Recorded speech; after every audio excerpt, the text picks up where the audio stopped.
Sometimes like all you want to do is run.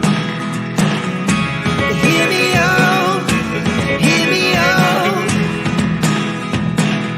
It's all the things you never show. There are the things I want you to know. Secrets start in your heart to slow. But if you don't wanna tell me now, I guess I'll never know. Losing almost all my energy. It's getting hard to talk to you, and I'm the only one who speaks. It's all the things you never show. There are the things I want to know. Secrets start in your heart to slow. But if you don't wanna tell me now, I guess I'll never know. Oh, hey guys. Okay, so welcome to another live. I did one earlier today with Delphi, as you guys already, or some of you guys already know anyway, because there was documents released from that. So if you haven't seen that, you can go check that out. Other than that, thank you guys again for, it's Thursday. I don't usually do a live on Thursday either, but I wanted to. There's updates with Sebastian Rogers' case, and Elijah Vu documents had come out that were released, and Charmaine posted them, and the docket had sent me the PDF file on that as well, which is Eric, the docket. If you guys don't know who he is, you guys should follow him on Twitter or his YouTube channel, the docket. And then also, of course, Maddie Soto. Of course, all very sad and tragic cases. Anyways, I'll just say hey to you guys. Miranda, thanks for being here. Hi, Lacey. And Sharon Parker's in the house. Crafty one. Diana S is in the house. Hey, guys. Hi, Tara Ann. Debner, how are you? And Debbie Johnson is in the house. And again, thanks to Charmaine, who gave 10 gift certificates earlier in the Delphi live, and that to people that got those. Hi, Patricia. How are you? Hi, Zach Elson. Not a familiar name, but welcome to the channel. And Jenny from the block. And let's see. Oh, yes, she's relaxing today. Aspen Connor will be here in about 15-20 minutes, something like, oh, look at that. And then I see this comment. All right, Lacey, Lacey, you need a bib for all the drooling. It's not God, I'm so glad to see you, Sonny. Where's Aspen? Who needs Aspen any? Nah, he'll be joining us, of course, in just a little bit here. Yeah, and Charmaine, it's always a pleasure when she does join us. But again, today was a heavy work day and stuff like that for Charmaine, so she's just gonna sit there, probably in the bathtub, and watch us at the same time. Anyways, okay, so we'll get into the first video. And this is about Sebastian Rogers. And of course, he's the 15-year-old autistic boy that's out of Hendersonville. We've definitely been covering this case. It's a case that, like a lot, but grab your heart. And this one is very perplexing and confusing. And so it's turned into a criminal investigation. It's about, I think is this day 11 now, 10 or 11? I'm losing track, to be honest with you. Am I your sunshine? Your only sunshine? You make me happy? Or I make you happy when your skies are gray? Is that pretty much how it goes, Jenny? Or Lacey? I'm getting the wrong names wrong. Charmaine, I've never had anyone say something so kind to me, my new friend. Thank you. Lots of love. Anyways, don't forget, you guys, Sebastian likes green. So if you want to spread the green hearts around during this live in the comments, and of course, appreciate that. And, prayers to, well, we know that Madeline isn't with us. Elijah Vu is a very sad case, and the chances are, sadly, that Elijah Vu is probably deceased, and it's just a matter of trying to figure out what happened to him I mean, prayers and hopefully that he is still alive, but the chances aren't looking good for that at all. And same with Sebastian, to be honest with you. Again, they've turned it into a criminal investigation now. And so they're checking the landfill. So in this video right here that we're going to play, it's, now they basically are going to where the garbage gets dumped, from where the family's home is. So still not to accuse the mom or the dad or the stepdad or anything like that. But obviously something happened to Sebastian. And there's no video, there's no anything. So for anyone that's watching that, just to give you a little bit of a refresh on Sebastian Rogers. So on Saturday they go to Costco, him and his mom. They go have, test out the samples. On Sunday, they go to BJ's, which is similar to Costco's. Now, then it says that, the mom said that they had dinner and then head back home.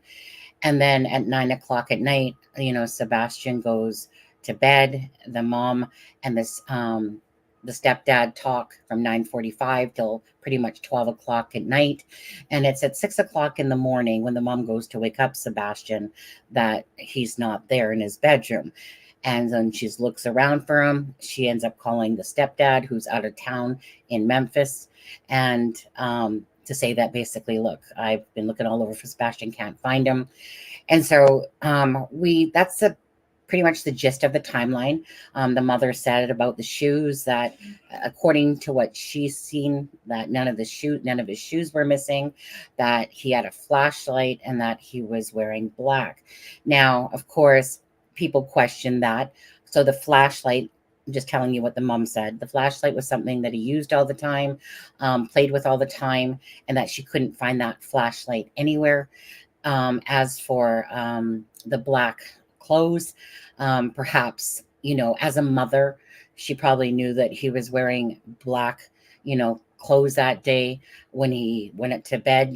Typically a teenager will, put their pajamas back on, especially a teenager that's like 15, but has, a lower, mindset in a sense, more like 10 or something like that, because of, his high functioning autism.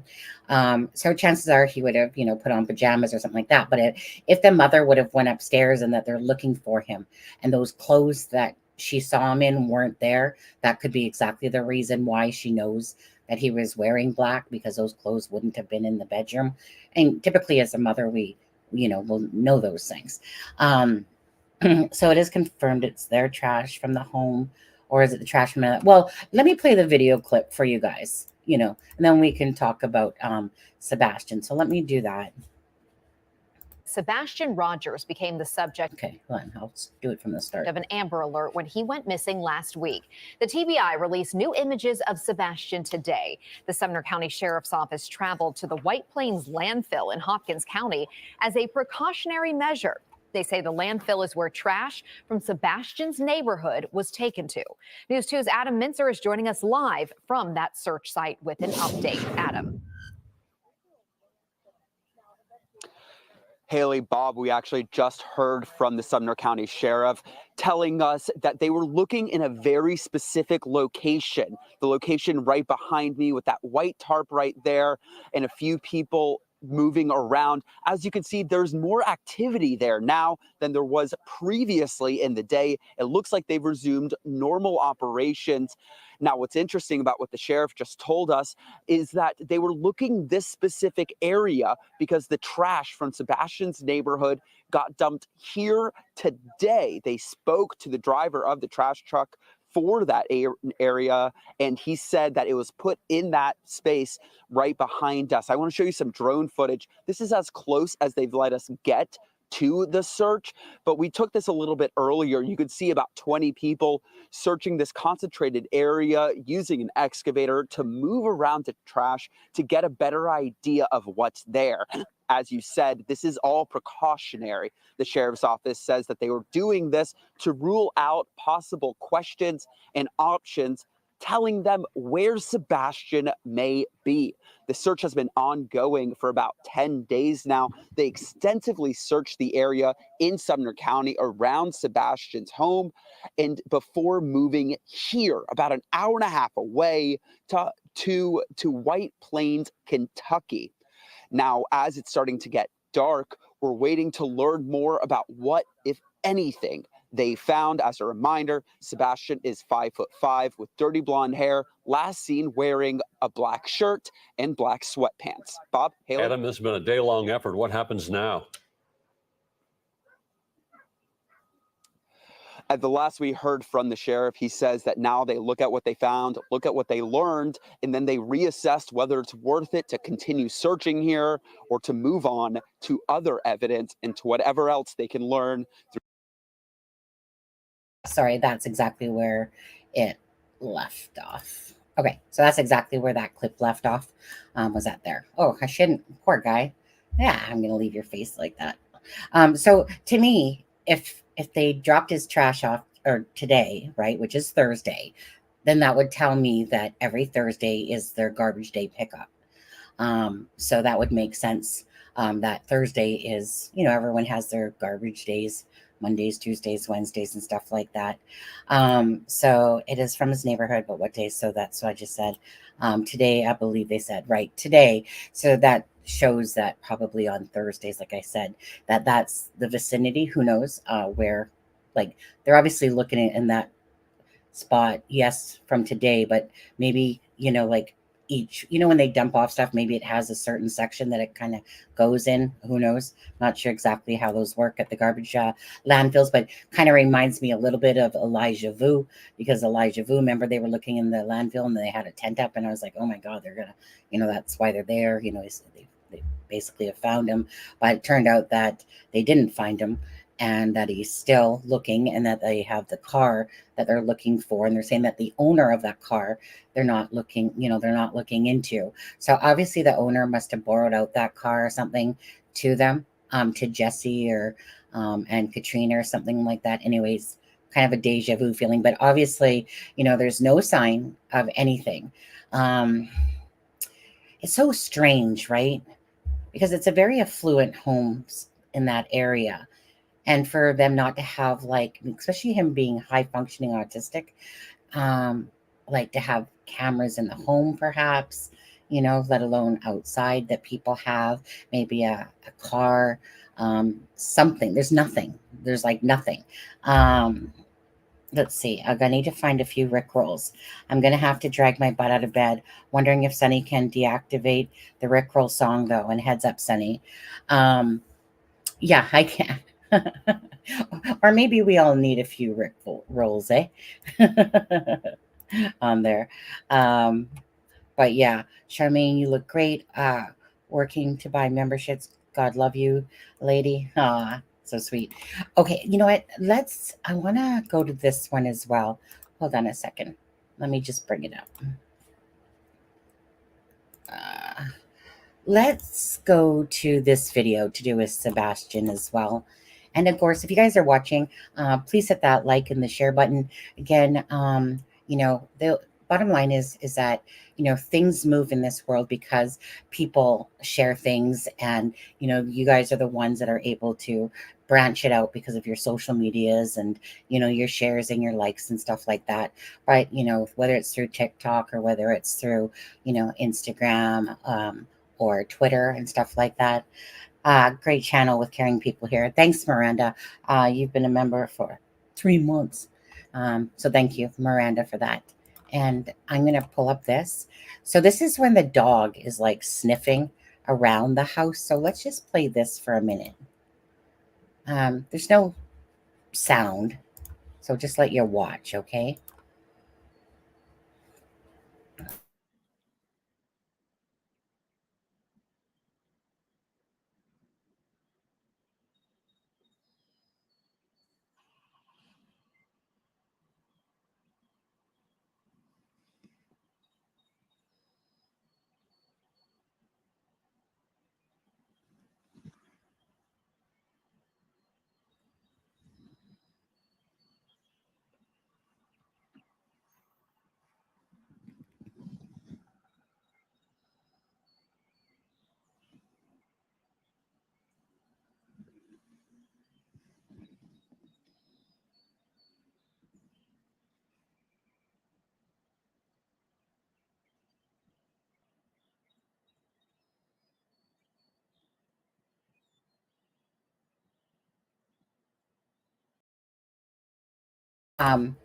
Charmaine just donated 10 gifted memberships and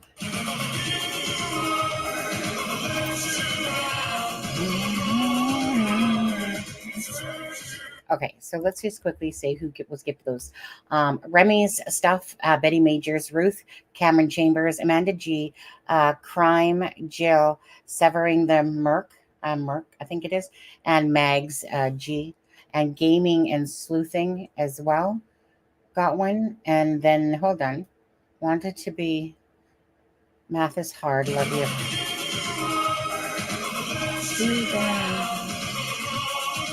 I think that was it. Okay, and then on top of that, Charmaine just gifted $20. Wanted the total to be 69. Right. So if anyone doesn't know this channel, for me, I was born in 69. I like the song and I love the position. All three. So anyone that knows this channel knows that I love 69. In fact, but there's 80 people watching. And let's see, look at.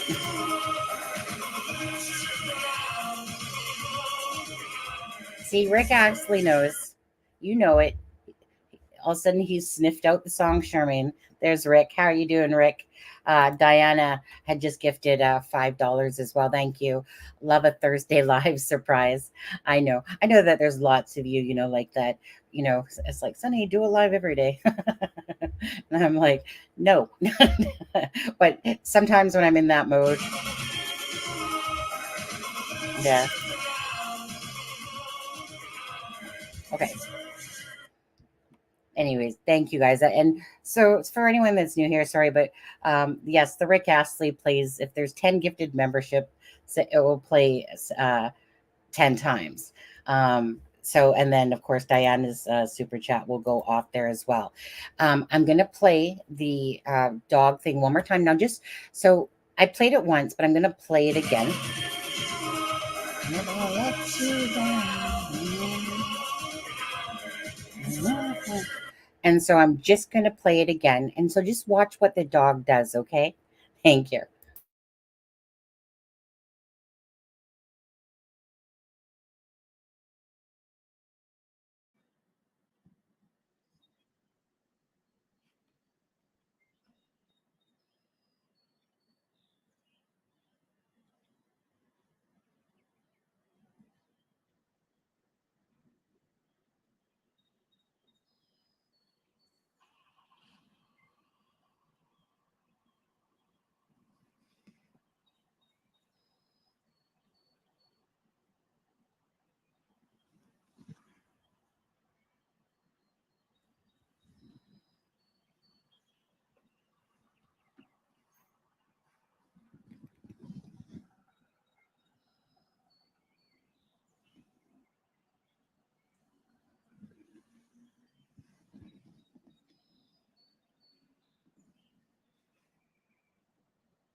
Okay, so um, uh, again, so what do you guys think? So you.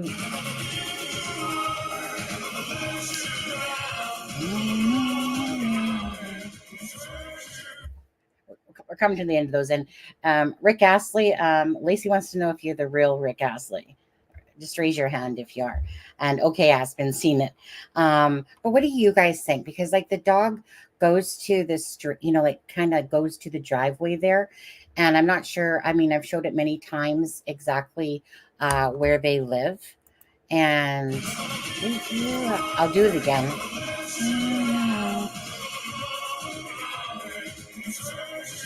Okay, so I'm going to take that and I'm going to go back over to, again, Charmaine, too kind, so generous. Love you. Appreciate it. And again, it reminds you, it's always like a pay it forward to me. So not only does Charmaine, of course, love us, and she's on our live a lot. Oh, there's Diana's. I need to be a little drunk. I should be a little drunk. Charmaine super chat. Sorry to do. Canadian dollars. Thank you. Wanted the total to be $69.99. Oh, that's That is Charmaine's. hard. Love you all. Zach socks. That's Diana's.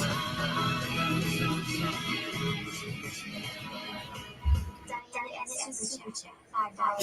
Thank you. Thank you, Sunny. Never say lives.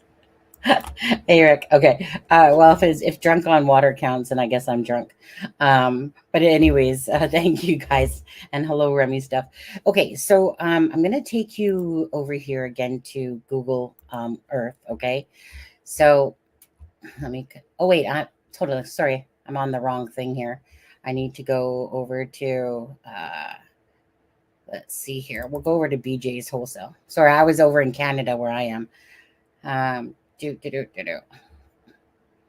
Okay, so this is BJ's Wholesale. It's about 14 minutes from the home of Sebastian, which is right down over here. So again, BJ's Wholesale is a Sunday, okay? And remember, the police investigators, whatever, have gone back to earlier in the day to try to, go over things again, interview people, look over what people are saying, because there's just literally no sign. Now, Sebastian's home is here.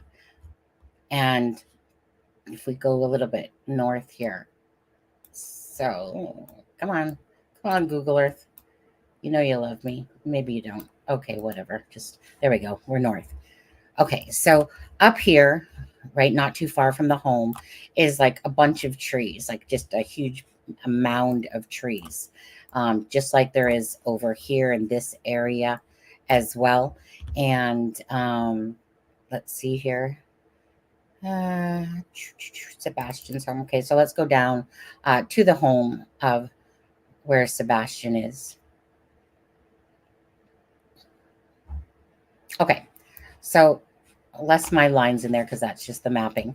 Okay, so this is where, like the dog was here. This is the home of, let me just show you. We went over this, and there was like a virtual tour that we went through to show you the inside of the house, to show you, when somebody else was living there, but there was a virtual tour when it was selling and stuff like that. So that's like the front of the house, the front door. But again, back over here, you guys, is like the garage, and there's another door over here.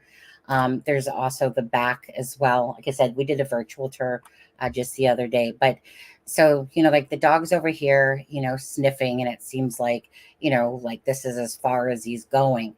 So some people are thinking that, he was basically taken away in a vehicle. Again, very, nice area, nice homes, but yet out of all, never gonna let you down, Charmaine. Okay, who got that one? Red Wolf. Don't know. I haven't seen your name, Red Wolf, before, but congratulations on that gifted membership from Charmaine. Charmaine, thank you for getting out of bed on there. So with Sebastian Rogers, and I actually just want to hit stop screen, and I want to let's see here, present the Tennessee Bureau of Investigation.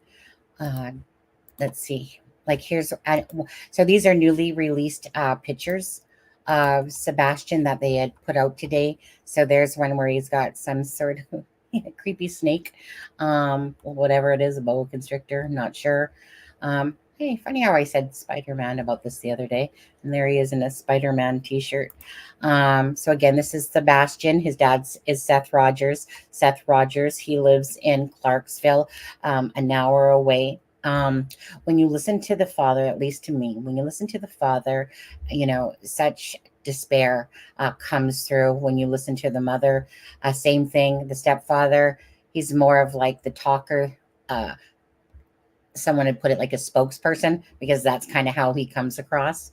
Again, he was working away in Memphis. But again, there's nothing. So I'm not sure what you guys, what your thoughts are with Sebastian Rogers, considering there's just simply no footage at all, nothing. Yeah, let you look at another one here. There's this one here. Okay, this is his mom, Katie. So Katie Proudfoot is the mother of Sebastian, and Christopher Proudfoot is the father. And again, Seth Rogers is the biological dad. And Seth Rogers would have his son, like every other weekend.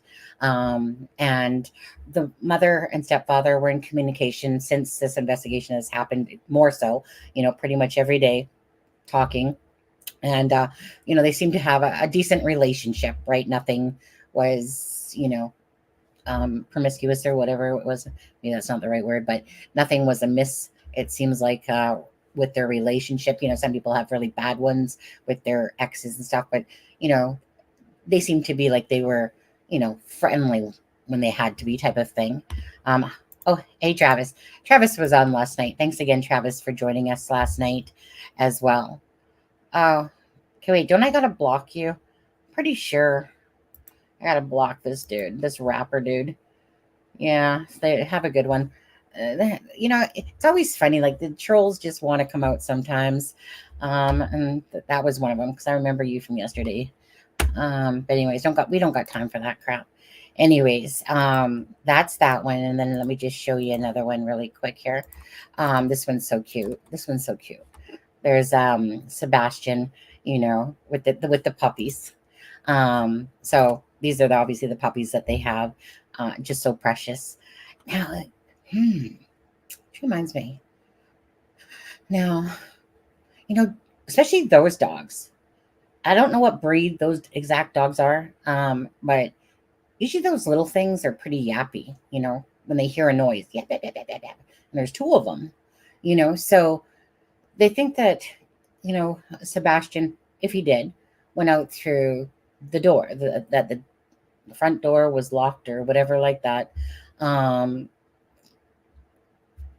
But was it a window? Did he even go out himself? Perhaps, he had a couple friends from school. That was it. He asked for friends for Christmas. The mother said for his birthday. Anytime it was like, what do you want? I want friends, would be his answer. It's so tragic. It's so tragic. What was the story with the lock? Door was locked the evening before, or the door was found locked in the morning. Exactly. It's still not really clear on that one, to be honest with you. It was said about the door being locked as if, like the front door was locked. And again, that one is perception, really, because it wasn't exactly very clear to me either about that. Because you think if he would have went out there, like what, because usually those type of doors have a deadbolt, eh? Like nowadays, doors have a deadbolt. So he ain't no locking it and then leaving himself out there. So the question being was, so the mom said that she saw him at 9:00.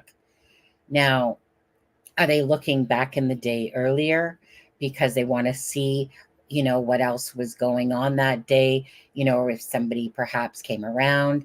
But, to me, like I said, that there's, if somebody took him by vehicle, like you would think that there would be a vehicle on camera that they could, you know what I mean? Like there's enough homes there that would have cameras. These aren't just like shit homes. Even shit homes have a lot of cameras and that.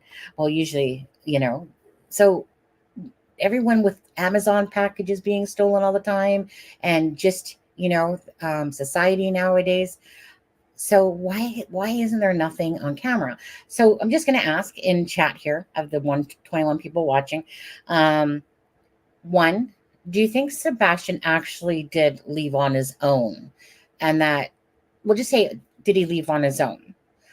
Or two, do you think he was, picked up, driven away type of thing?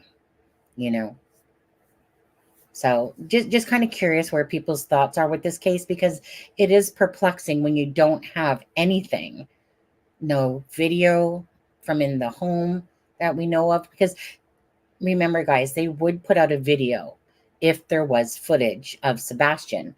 They would be like, look, this is the last time he was seen on this camera. That would be put out there to the public because they're trying to find Sebastian. Or if there was a suspicious vehicle and they had something on camera, they would show us that as well, kind of like in the Kohlberger case, like, hey, have you guys seen this, Elantra type of thing? 1.5. Okay, and thanks for the green hearts again. Sebastian likes green heart. He's a Swiftie fan, and he likes Eye of the Tiger. So this there's lots of cases that bug me, but this one's just gravitating to me here. It's always very mysterious to anyone when it's not like I feel like the parents are being insincere. I feel like that they're genuinely like hurting when they speak, and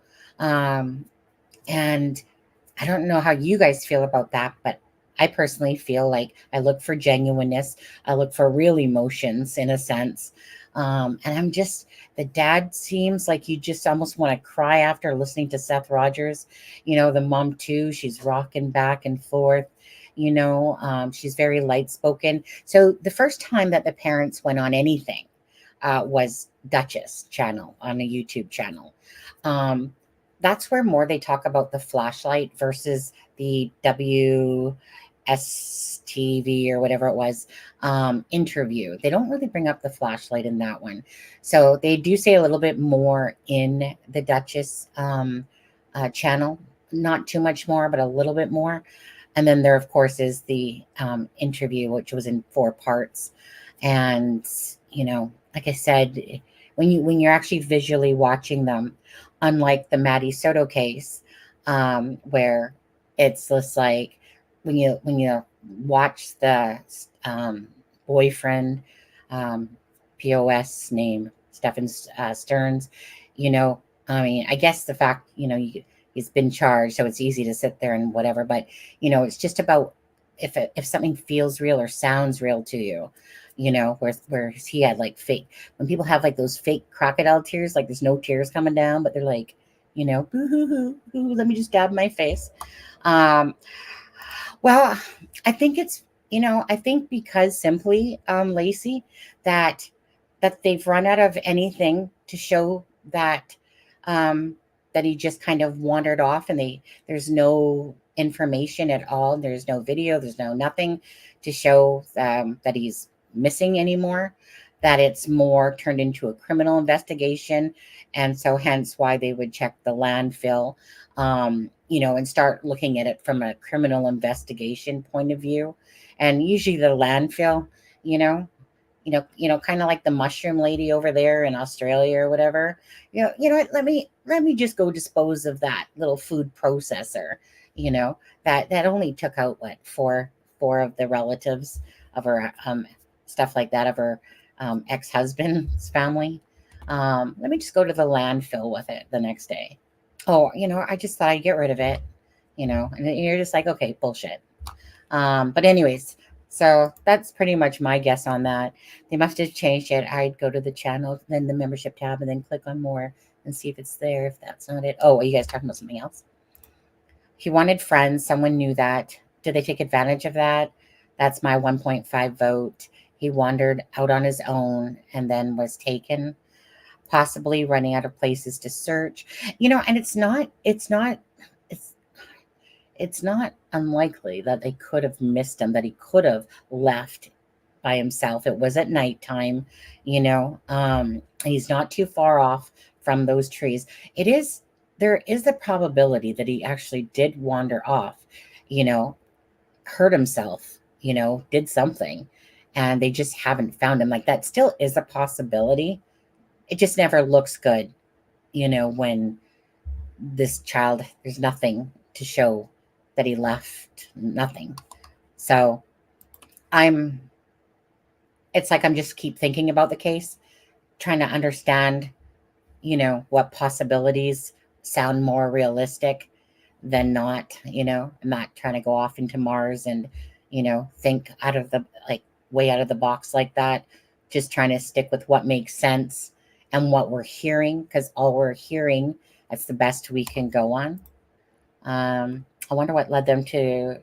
I know. I'm curious about that too. I'm sure there's, some friend of the maybe family that knows that channel or something like that, is perhaps my guess. Because I I literally had put out a TikTok video. I ended up taking it down because I was kind of I made a video kind of saying like, okay, like why aren't the parents talking yet? And then it just so happened that apparently they were on the Duchess channel and talking, because it always looks strange, regardless, right? Public opinion. It always looks strange when the parents of a child aren't hitting the news. And I know that people react different ways, blah, blah, blah, blah, blah. But usually when somebody does that, it's mostly because it makes you raise an eyebrow going, okay, so what are you concocting for stories? Why aren't you coming out? Like, think of Barry Morphew, right? We didn't even do a search for his own wife besides his own searching that he claimed. And the only time Barry Morphew would talk to the media is when he was um, basically feeling like he was being attacked. And, and it's not like you were like, oh, Suzanne, did it, besides that fake video he did, Suzanne, I want you back so bad. Shut the fuck up, Barry. You fucking killed her. Okay. And that one was so pathetic. And that's what this guy reminds me of with the Madeline Soto case. Like, put away the crocodile tears. You're not fooling anybody. Anybody watching you right now, knows that you're basically, it's not feeling real. And just like with Barry Morphew. So that's what was striking me as well, was that these parents had not come out, because this is like, we all have our own ways. Let me put it this way. You couldn't keep me sitting down.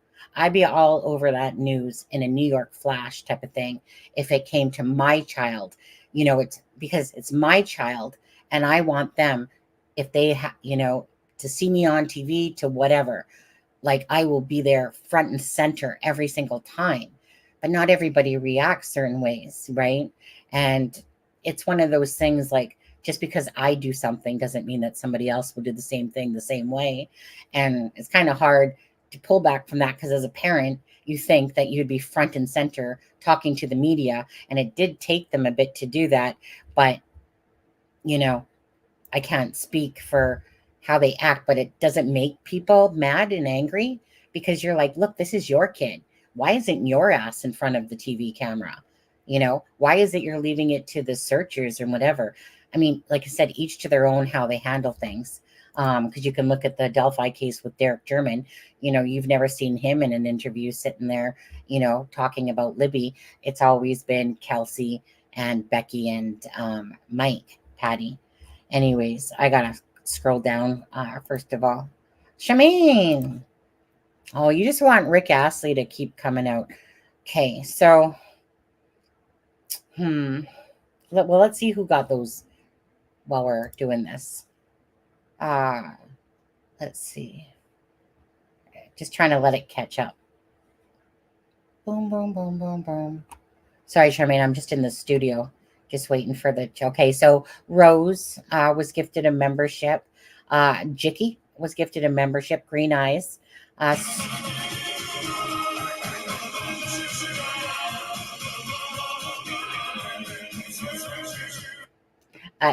Dooby Doo. Scooby Dooby Doo.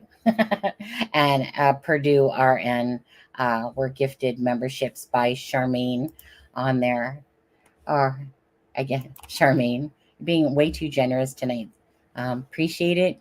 Making me feel guilty now. Love you. Thank you. I know I'm supposed to just say it.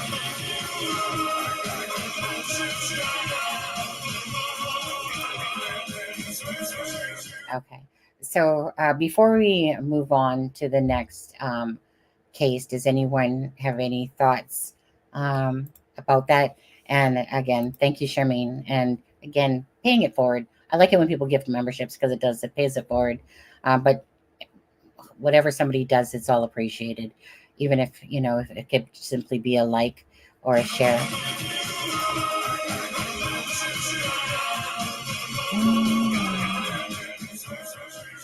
Does anybody else think the stepdad and mom were financially in trouble and Sebastian possibly had an insurance policy?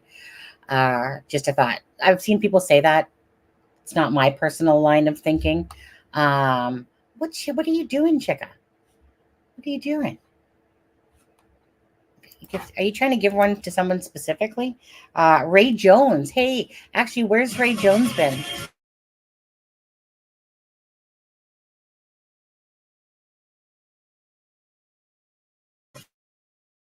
He must be fishing or something. Good old Ray Jones. He got that one, Charmaine. Tomorrow, Lacey. Oh, were you trying to? Was you trying to give Lacey one on there? When you just posted underneath gifts, it said allow gifts, and I clicked on it. Oh, okay, I see. Yeah, I thought.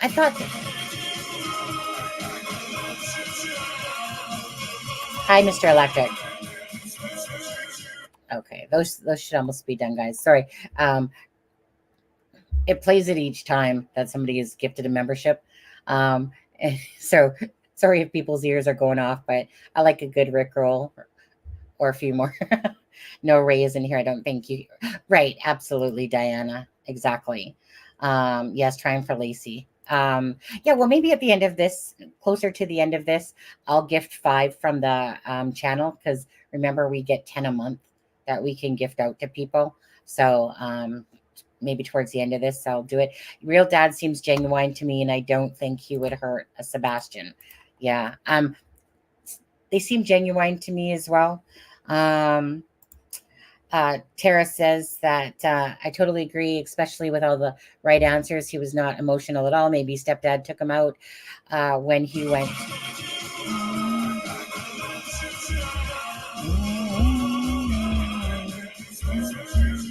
Okay, to work with mom while still sleeping. I don't know. So disturbing. Absolutely. Okay, so you guys, again, I've put Sebastian Rogers, missing poster to the community page on Twitter. I've done videos on TikTok. I put it to the It's a Crime and Shame page and that. So again, if you guys don't know of this particular case, because it's taking off, but it's not taking off as much as some cases can. But it is getting bigger. But sometimes, like Madeline Soto, like her case just goes boom boom right away. This one is taking, it's going at half speed. Let me call it that. I'll call it half speed. Elijah Vu's is out there. A lot of people as well are focusing on Elijah Vu. So yes, green hearts for Sebastian. Anyways, again, if you could just share. So we'll go on to Sebastian here. Sorry, not Sebastian. We're going to go on to Elijah Vu on this one. Let me just find the document here. Okay. So if anyone doesn't know, Katrina Bauer and Jesse Vang, basically whatever, caretaker, boyfriend, loser for him, whatever you want to call him. Anyways, the real father of Elijah Vu sits in prison till 2040. Then you have the mother. Obviously, these people are just sick, twisted individuals that should never have had any children in their entire life, because it's just sickening. So chronic neglect of a child, specified harm did not occur. So let's just see how long this is. Okay. Wow. These are the documents that came out today. Again, Charmaine posted them, and then Eric posted these. So the above named defendant on or between here, actually I'll make it bigger, and I'll go to the document. Let's see, in the city of Two Rivers, I don't know how to say that name, Manitowoc County, Wisconsin, as a party to the crime, being a person responsible for the welfare of a child, victim child 1, through her action for reasons other than poverty, negligently failed to provide necessary care so as to seriously endanger the physical, mental, or emotional health of the child, and the natural probable consequences of this violation would be harm under those acts.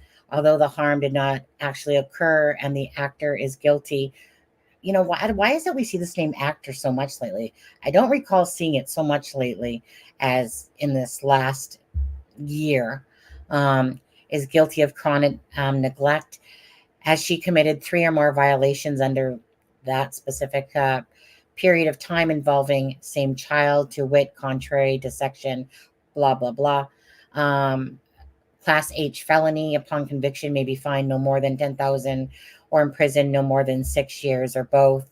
Obstructing an officer. The above named defendant on or about Tuesday, February 20th, 2024, in the city of Two Rivers, whatever county there, Wisconsin, did knowingly obstruct an officer while such officer was doing an act in an official capacity with lawful authority. Obstructed officers, contrary to section that. Class A misdemeanor. Upon conviction, may be fined no more than $10,000 and imprisoned no more than 9 months, or both. Obstructing an officer. The above named defendant on about Tuesday, February 20th, 2024, in the city of Two Rivers, did knowingly obstruct an officer with such officer was doing an act in the official capacity with law authority or lawful authority. Obstructed officers, contrary to section that. Class A misdemeanor. So same thing, 10,000, 9 months. The above named defendants, on or about Wednesday, February 14th, which is Valentine's Day, which is the day that Abby and Libby were found.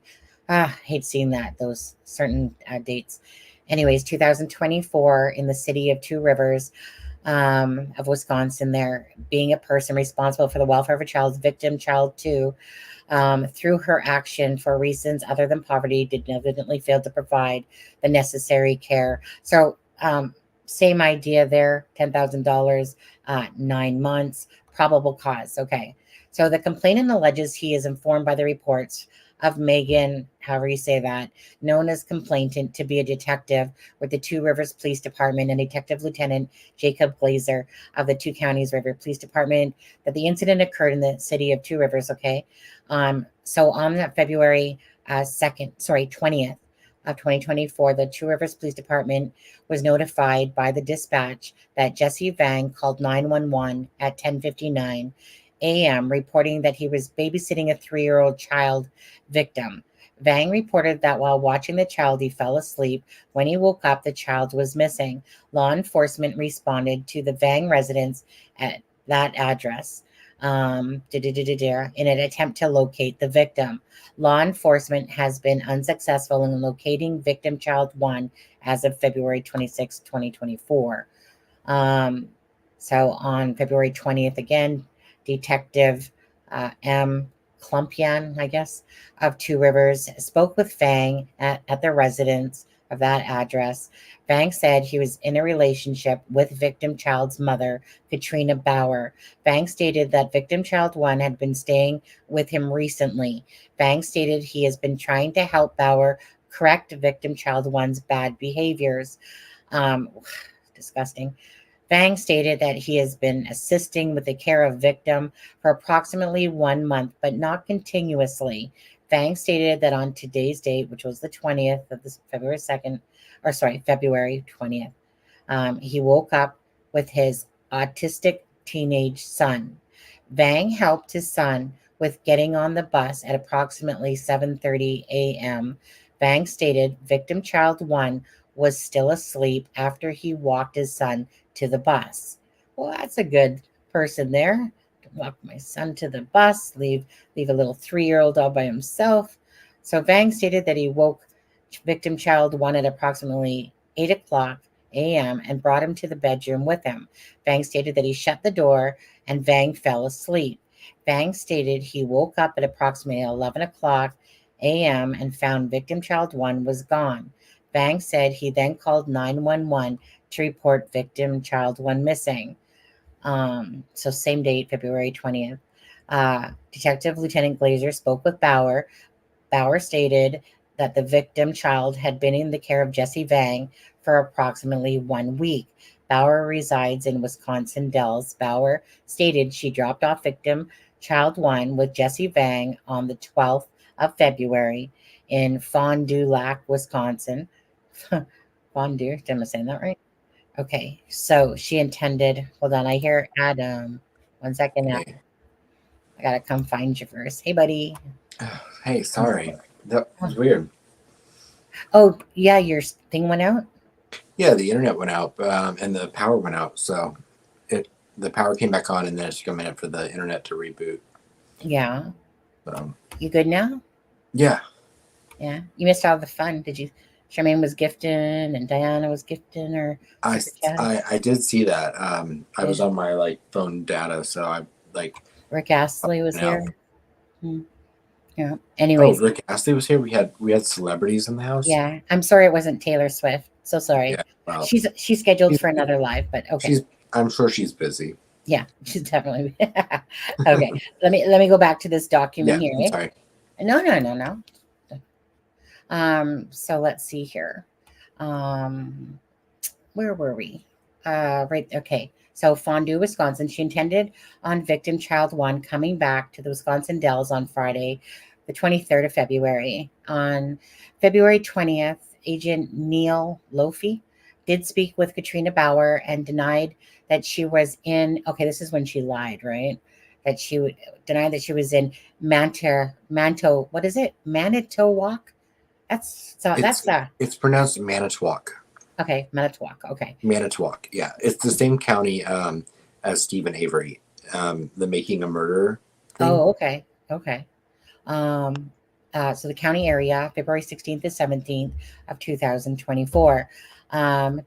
These people have some weird names. I'm sorry, but Detective Klumpian is aware that pursuant to search warrants, law enforcement did conduct forensic extractions of Jesse Vang and Katrina Bauer's cell phones after they were consensually turned over to law enforcement. Based on the analysis of these cell phones, specifically location data obtained that law enforcement obtained information that contradicted Katrina Bauer's statements. Well, again, if you're being truthful, you got nothing to hide. She's clearly got something to hide because she wasn't being truthful.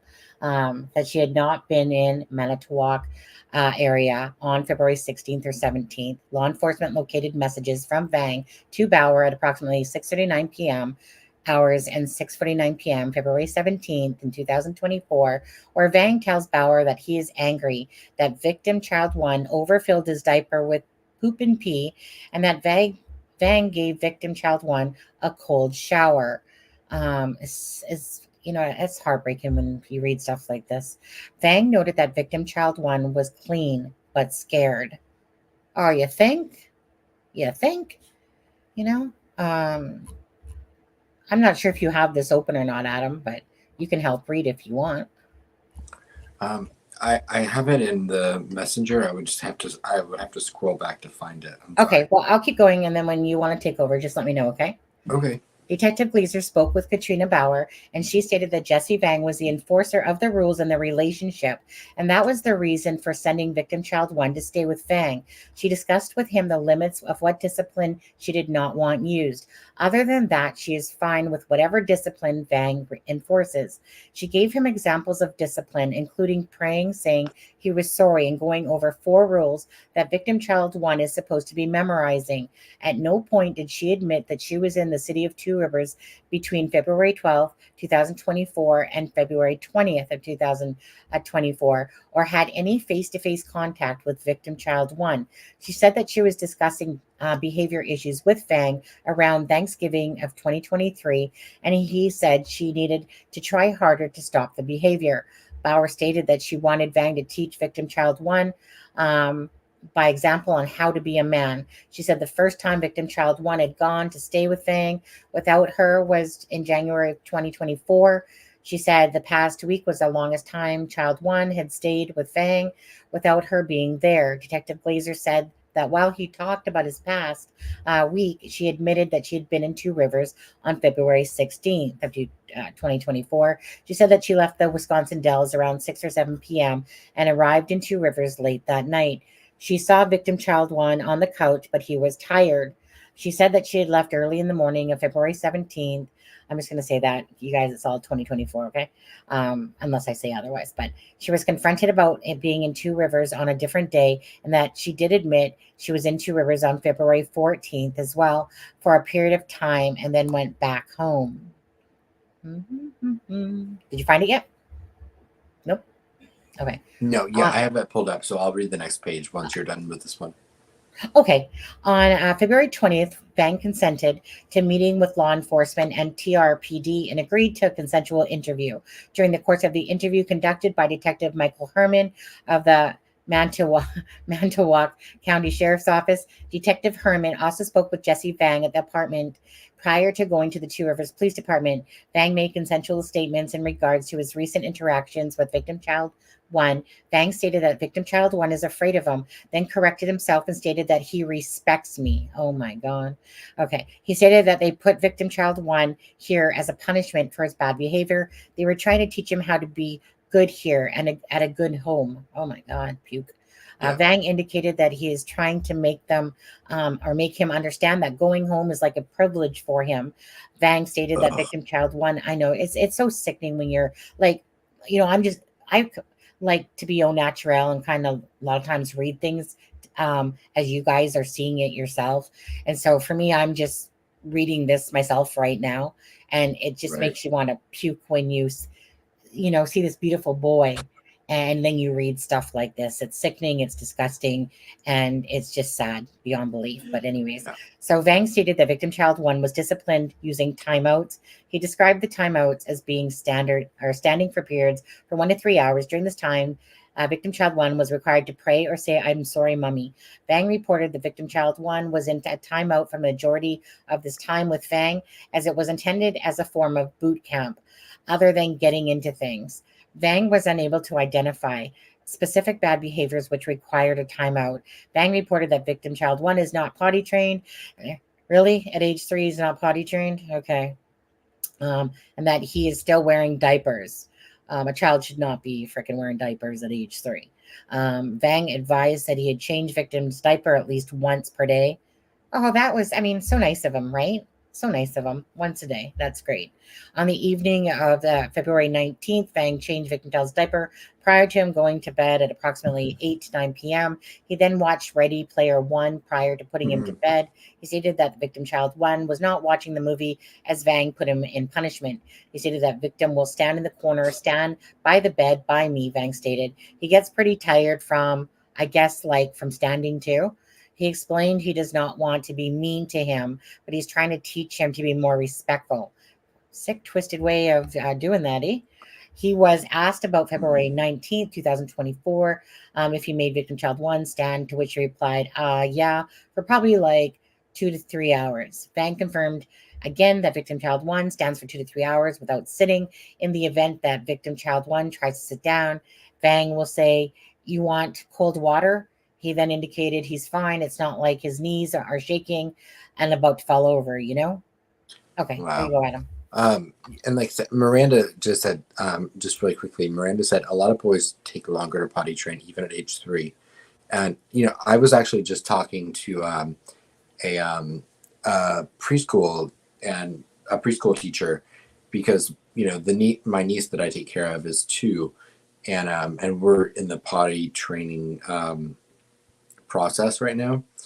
And the preschool teacher I was talking to told me that they're having kids show up to preschool at age 5 that are not potty trained. And so I think that's sadly not as uncommon as it used to be. But yeah, and I do think that boys take a little longer sometimes, but I don't think that 3 years old is unreasonable anymore for kids not to be potty trained at, sadly. Sonny, you're muted. I made it, yeah. You know what? Like I said, I'm a parent. There's parents out there. How many of you guys that are in chat right now, 179 people, did any of you guys like at 3 years old, was your child still getting potty trained? Just 1 for yes, 2 for no. I'm curious about that because that's a heck of a long time. Usually a child is trained, between 1.5, to that 2.5, possibly Right. 3. Does any of your just as a parent, I'm curious. I mean, I It's had interesting. Sorry. go ahead. I would say, it's interesting. I thought, I know that, myself and my siblings were potty trained by 1.5 or 2. But when I was talking to that preschool teacher and she told me how common it is now for kids to be coming into preschool not potty trained at 4 or 5 years old, That's it laziness. it That's surprised laziness. me. That is pure laziness. Like, unless you have like a child that, Well, has some sort of, like right. out Like of the remember, norm. Harmony Montgomery was not potty trained at 5. Right. There's no reason for that. There's Well, no she'd also gone through legitly no a lot of reason for trauma, that. so Well, no, you know what? My son, I'm not gonna lie. So my son was trained. He was potty trained at 2 years old. Um, Haley, my niece that I was looking after, which is my twin sister's child, double redhead there. She actually was potty trained. She was quicker. She was at 1.5 years old. right. That she learned how to potty train. And Matthew, when Haley was doing it, I was like, Matt, here you go, bud. You're doing it too. And sure as my kid was very easy. I had a very easy son to raise. He was like honestly, he was like the cream of the crop. He's a little shit now, Right. but at the time, like honestly, to stick him on a bike, that kid started pedaling right away. And Ivy, I think it is a prerequisite for a lot of preschools, which is why like the preschool Yeah. teacher I was talking to mentioned it to me, because she was talking about how common it is now that they're getting these kids that aren't potty trained. It's amazing. Right. And they shouldn't, like, meaning, okay, let's just bring it up to like age 3, max 3.5. Like, there's no excuse for that beyond that. Like, honestly, like okay, I want to tell you just quickly, and then we'll get back to number 9. When I was at my Thank mom's you, house, Jenny. Sorry. and my Yeah. mom's dead. Harmony was potty trained. She regressed. Oh, Right. absolutely. No, I think hers was 100% trauma related. I Yeah. wasn't saying that that Yeah. Like, there's different there was something wrong. situations. Yeah. Well, I mean, there was something wrong. She There was she something was wrong. going through trauma, and so she regressed. Of course. Yeah. Okay. But Matt, I just have to quickly tell you this. So typically on whatever's like holidays, we would go to my mom's house. And my mom was with Bruce at this time, and Bruce had 3 daughters. Now, so sadly, the one that I'm speaking about, Adam, is Jaron was Okay. her son. That's my one nephew that spoke to me. He was 2 years old, just more close to 3 when he passed away from meningitis. And Savannah was, quite a few years older. Anyways, so I'm sitting there, and the mom of Savannah, which is Bruce's daughter, is sitting on the couch across from us. And all of a sudden, little Savannah, who's 5 years old, she runs into the living room, lifts up her mom's shirt right in front of us, and starts sucking on her boobie. I'm like, what the frick did I just see? What? And then she said something like, yeah, she still likes doing that. I'm telling you, I don't usually get uncomfortable, but when a child just whips in there and lifts up her mom's shirt and there's no bra, if they can run to it, it's probably a little too old to be doing it. I was gonna say, I was literally in my head going, what the F? Like, seriously, 5 years old and you're literally running in here? It was just shocking to me because, I mean, I let my son have his Bubba, and we called him Bubba, but his bottle is Bubba. I let him hold on to one till he was about, I don't know, somewhere between 3 and 4, somewhere in there, and then finally I was just like, yeah, okay, time to get rid of that last See, one. isn't that funny? Because like my niece, that's 2, no bottle whatsoever. Oh, really? No, not at all. Oh, yeah. So it's funny the way different kids are different, but yeah. Thank you. I was just going to say, parenting, there's no, I mean, okay, come on, there's normal things that go on, but parenting, there's no rule book, you try to go in there, do the best you would hope, do the best that you can, but every parent has, whether it is how to discipline, what they feel like. Look at Psycho there from 8 Passengers, right? Like I'm sure she felt like her disciplining was normal. Of course. And yet it's not normal by any stretch of the imagination when it comes to, abusing children, making them stand in a corner for 2 to 3 hours. Okay, well that's not discipline. That's abuse. Well, exactly. But, in their crazy ass minds, you know, oh, Oh, well, I mean, gonna you get them to have to have a respect me. crazy ass mind to send your 3-year-old to live with another person that decides that going home is a privilege, and that uses things like standing and praying as Yeah. punishment, and cold Yeah. water as punishment. That's disgusting. So Yeah. Okay. So let's get Right. back on. We'll get back on track here. last thing I want to say is it was me says my grandson is 5 and autistic and isn't fully potty trained. He's in special classes. My son was 3 when he finally used the toilet. He was such a stinker, just refused to cooperate. Yeah. And like I said, and- I get that. It's not. And it was me. I mean, and having a grandson that is autistic, I mean, Yeah. I mean, That's a pass on yeah, that one. that's a pass. Because, like I said, I'm talking about just your average, ordinary child that has no any sort of issues going on, and a lot of times parents are just freaking ass lazy when it comes to their children. No child to me at all. I don't care. Like I said, we'll give 3 a grace on that one, but 4 and 5, heck no. Get off your lazy butt and freaking potty train your child there. Unless, of course, there's special circumstances. Right. There's just And going home should never be a privilege for a child. Exactly. Okay, are you ready to go back? Okay, so yeah, I'm ready to go on. Okay. I'm gonna start. It's number 9. It says Number 9. on the morning of February 20th, 2024, Vang woke up at approximately 7:30 a.m. and prepared his son for school.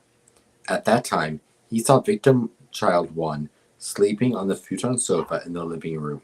Vang took his son to the bus stop and locked the apartment door. Upon returning to the apartment, Vang found Elijah, I'm just going to say Elijah, Okay. still sleeping on the sofa. He woke Elijah and they ate breakfast.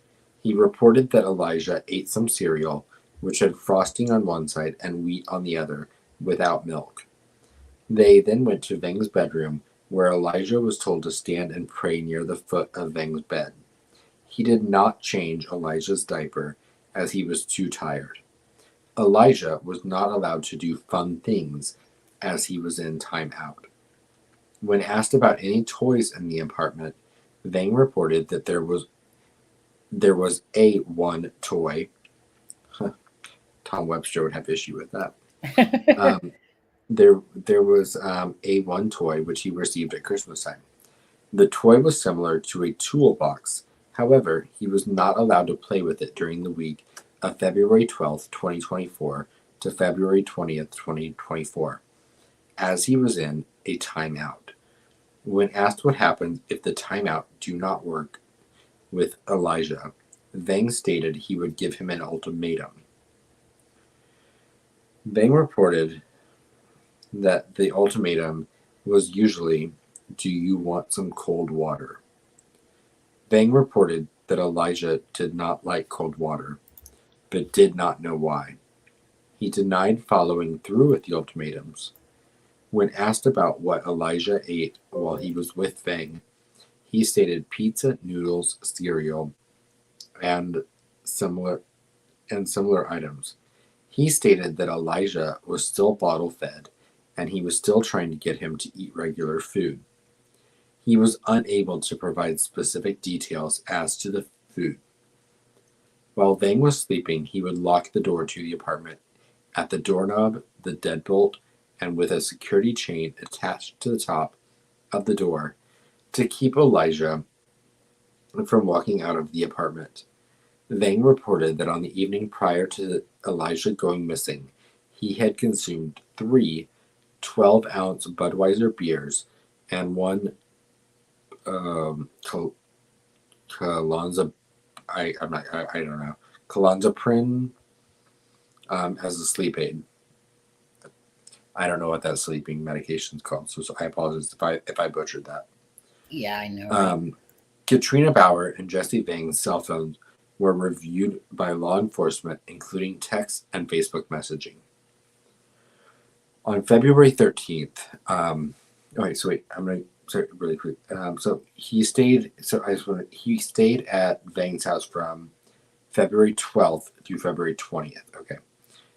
So this says on February 13th at approximately 9:30 p.m., Katrina Bauer and Jesse Vang began discussing Katrina coming to Jesse's apartment for sex. Jesse says that Katrina cannot see Elijah when she gets to the apartment, and that Elijah can be placed in the bathroom while they have sex. At approximately 10:12 p.m., Katrina sends a message to Jesse, and Elijah can sleep in the car. Oh, no, sorry. And that's victim child 2. That's a separate child. I'm sorry. That's the older boy. Yeah. Can sleep in the car. Then at approximately 11:45, he says Elijah will be put in the living room and that Katrina needs to be quiet walking through. At 12:39 a.m. on February 14th, Happy Valentine's Day, Jesse asks Katrina to send her location so he knows when to put Elijah to sleep. They also discuss her stopping at Quick Trip in Manitowoc while on the way. On Valentine's Day, Katrina Bauer's cell phone arrives in Two Rivers at approximately 2:27 a.m. There were Facebook messaging between Katrina Bauer and Jesse Vang. At 2:35 a.m., Katrina asked Jesse, "Is there a way to shut off your headlights completely?" Jesse responds, "No, cannot sit off completely." Katrina messages, "I can't find victim child 2's date of birth 5/2017." So that makes that child 7 years old. But a cop just passed, so I want to make sure she's good. Victim child 2 is a child for which Katrina Bauer is a parent of, and Katrina Bauer indicates that victim child 2 is autistic to law enforcement. Katrina messaged, "Let me find her phone quick." So I think that Jesse has his own son, but the person she's referring to is her daughter. Let me find the phone quick because I need to have some type of sound for her. Jesse messaged, "Probably think someone is warming up." Katrina responded, "Not worth the risk. I'll leave it off for a bit and then turn it on again." Jesse said okay. She messaged she found the phone, but it was dead. She messaged she would leave her phone in the car. She questions whether to leave her phone on, but mute it around 2:40 a.m. She also messaged, "It should stay warm for a bit, right?" He responded, "Yeah, it will." At approximately 3:13 a.m., a photograph was taken, and the GPS indicates that she was at 3918 Mishicot Drive, Two Rivers. The photograph shows Elijah laying down on a bed. Elijah had a blindfold over his eyes. Appears to have bruising on his jawline and neck on the left side, as well as bruising on his upper left arm. Katrina Bauer confirms that she took the picture and later deleted it around 4:12 a.m. Katrina Bauer's phone leaves Two Rivers at approximately 4:30 on Valentine's Day 2024. According to the National Weather Service, records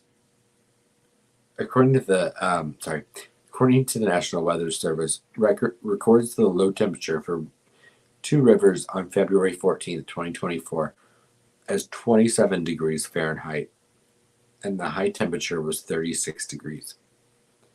In a review of Facebook Messenger messages between Katrina and Jesse Vang, Officers located a photograph taken on February 15th at approximately 8:24, showing Elijah standing in a corner in a diaper only. Hands appear to be in the praying position, and the diaper looks full. It appears to have taken at Jesse Vang's apartment. The phone records further indicate that Katrina Power returned to the city of Manitowoc on February 16th, 2024, at approximately 11:01 p.m.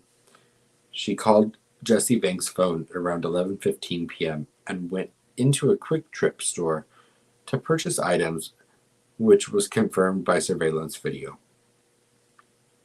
At approximately 11:21, Katrina Bauer texts Jesse Vang's phone, "On my way, put him to sleep." Jesse Vang responded, "Okay." Katrina Bauer's phone arrives to Jesse Vang's apartment around midnight. At approximately 12:30 a.m. on February 17th, 2024, Katrina Bauer's and Jesse Vang's cell phones moved to the city of Manitowoc. At approximately 12:50 a.m., Jesse Vang went to Saucy's bar in the city of Manitowoc and went inside by himself. This was confirmed by a patron of the bar. Their phones separate for about an hour. During this time, Katrina Bauer traveled to the Quick Trip located at 2103 South 42nd Street in the city of Manitowoc. Officers were able to view surveillance video from the Quick Trip stores. In that video, Katrina Bauer can be seen sitting in the driver's seat of the vehicle. There is no child seen in the vehicle. At approximately 1:45 a.m., Katrina is seen making purchases inside the Quick Trip store alone. At approximately 1:55 a.m., Katrina Bauer's phone travels to Jesse Vang's location, and they return back to Jesse Vang's apartment in Two Rivers. At approximately 5 a.m., Katrina Bauer leaves Two Rivers. On February 16th, victim child 2 was being taken care of by a person in the Wisconsin Dells area. On February 16th, 2024, Elijah was in Two Rivers and was supposed to be under the care of Jesse Vang and Katrina Bauer. Law enforcement has been unable to locate anyone other than Jesse Vang or Katrina Bauer who cared for the child on February 16th and February 17th, 2024. On February 18th, 2024, at approximately 4:36 a.m., Jesse Vang messages Katrina Bauer, "I told you to trust me. I'm a make sure he hates me and being here." She responded, "Don't want him to hate you, just fear you." Jesse responds, "It's okay. Someone had to be the bad person." Katrina messaged, "I know, but either way, he can fear you and respect you." Jesse messaged, "He did fear me, but he didn't respect me. Now I'm making him respect me." The information provided by Agent Laffey, Lieutenant Oswald, Detective Herman, Detective Lieutenant Glazer, and Detective Klumpian is believed because they have provided true and reliable information as law enforcement officers. The information provided by Jesse Vang and Katrina Bauer is believed as it is based on their observations and experiences. The complainant is informed by the records of the Wisconsin Circuit Courts, Crime Information Bureau, National Crime Information Center, and/or the Wisconsin Department of Transportation, known to compliant to be reliable. As they are records maintained by circuit courts and/or government agencies which have provided true and reliable information in the past. that the defendant has been convicted of the following offenses, crimes, which remain of record and unreversed. And then the last page is nothing more than just some dates and that's it.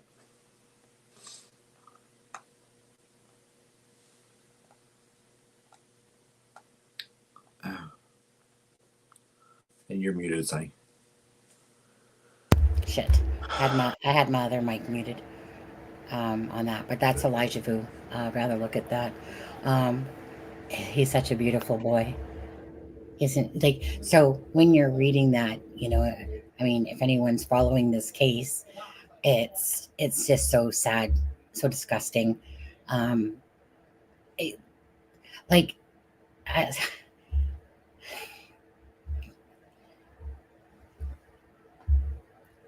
to put a child through that,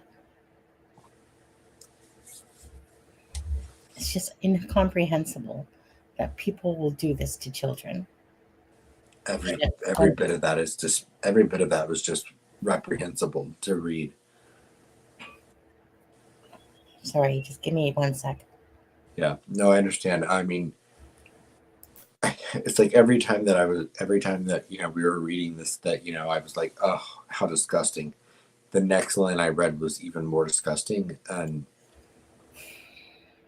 I mean, like you picture that for 2 to 3 hours, like this child standing in corners that right. And then they just left him alone in the middle of the night to go to a bar. put him in cold showers because he changed his diaper, once a day. And it's funny how he once a day. Can you imagine? I mean, anyone that's ever had a child, I don't have children, but I've changed a lot of my niece's diapers. It takes a hell of a lot less than changing a diaper once a day for a little kid to get diaper rash. And I can't imagine what this poor little boy was suffering through, not having his diaper changed more than once a day. He's just so friggin' cute. And you look at those little marks under his eyes. To me, that I'm speculating, of course, but to me that screams this little boy was suffering from an iron deficiency. Oh, he was suffering from a lot. Yeah, I mean, he was suffering from a lot. I mean, just the physicality of what I can look at. I mean, the eyes of that little boy showed that boy was deficient in things that everyone should have. It's just really sad that there's people out there that would just love to have this child as their own, that would give them the proper love that every child deserves. This kid's too fucking cute. And he's not alive. The chances of him being alive are pretty much zero. I mean, and again, I'm like, it's hard. I'm like, I don't have children, so I'm like, I get that it's different when you're a parent, but I spend a lot of time with a 2-year-old right now. And the idea of making her stand in a specific spot for, let's just say 2 to 3 hours, is inconceivable to me. That's because one, why would I ever inflict that type of behavior onto a child? But 2, them being capable of comprehending what they were doing, why they were doing it, and then following through with doing it are just it's unfathomable. A 3-year-old's not going to stand there for 2 to 3 hours and understand why they're doing it and be able to keep doing it. The sad fucking bullshit. I'm sorry. The sad thing here, Adam, is that standing in the corner was probably the least of this child's worries, in a sense, of all the other things that this child would have been put through. But I was going to say, do you notice in the first part when they were talking, it's like he's doing this to demand respect, and towards the end there, when you were reading, she says, "Well, I don't want him to hate you." He's like, "Well, basically, someone has to be the bad person." Well, what happened to the line above, in a sense where you said that you were doing this so that, first of all, it's a privilege to go home. Right. Right. Well, let's not forget. I believe that that was 9 days that he stayed at this guy's house or apartment, whatever. And going home was a privilege. And I didn't see any reference in that to Elijah ever actually being aware his mom was at the apartment. That only times they reference are when Elijah was asleep. And so you put a 3-year-old little boy away from his mother for 9 days in an attempt to go through a boot camp of how to be a man. I'm sorry, but what is wrong with these people? That Little boy was probably so terrified, and he was probably so confused and so scared. What was he? How was he supposed to react? Of course, it's no different than Harmony Montgomery. Yeah, I'm sorry. It gets me. It really got me outraged. I know. Honestly, cover these stories because they deserve to be told, and they deserve to be shared. It's so hard on the heart though, because again, anyone that knows this channel, watches me, to me, kids are the most precious gifts ever, and I can't imagine, what happened. First of all, what the fuck happened in Jesse Vang's life that this is how things should go? Like, meaning, how was he raised? Was he raised normal, or was he, abused, or was he, done the same way? And that this is like normal stuff that somebody should do, and. But yet you look at what's her name, Ruby Frank from, the Passengers, 8 Passengers, and doing that to children. Yet she has a bunch of other, sisters and brother, and yet, they turn out fine. So what is it that even that makes a person do this?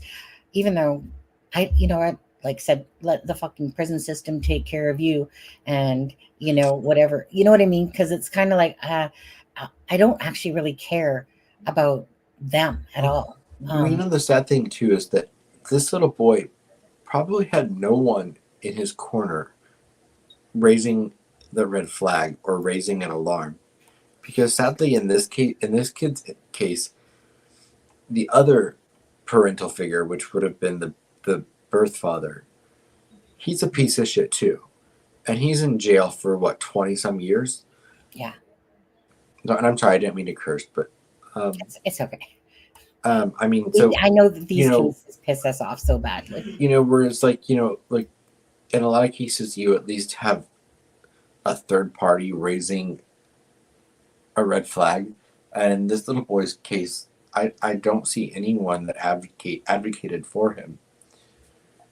And and I think that someone said in the chat, where was CPS, and sadly, I doubt CPS was even aware of this little boy, because there was no one there to tell anyone that he was being abused. Yeah, CPS failed Harmony Montgomery, though, didn't it?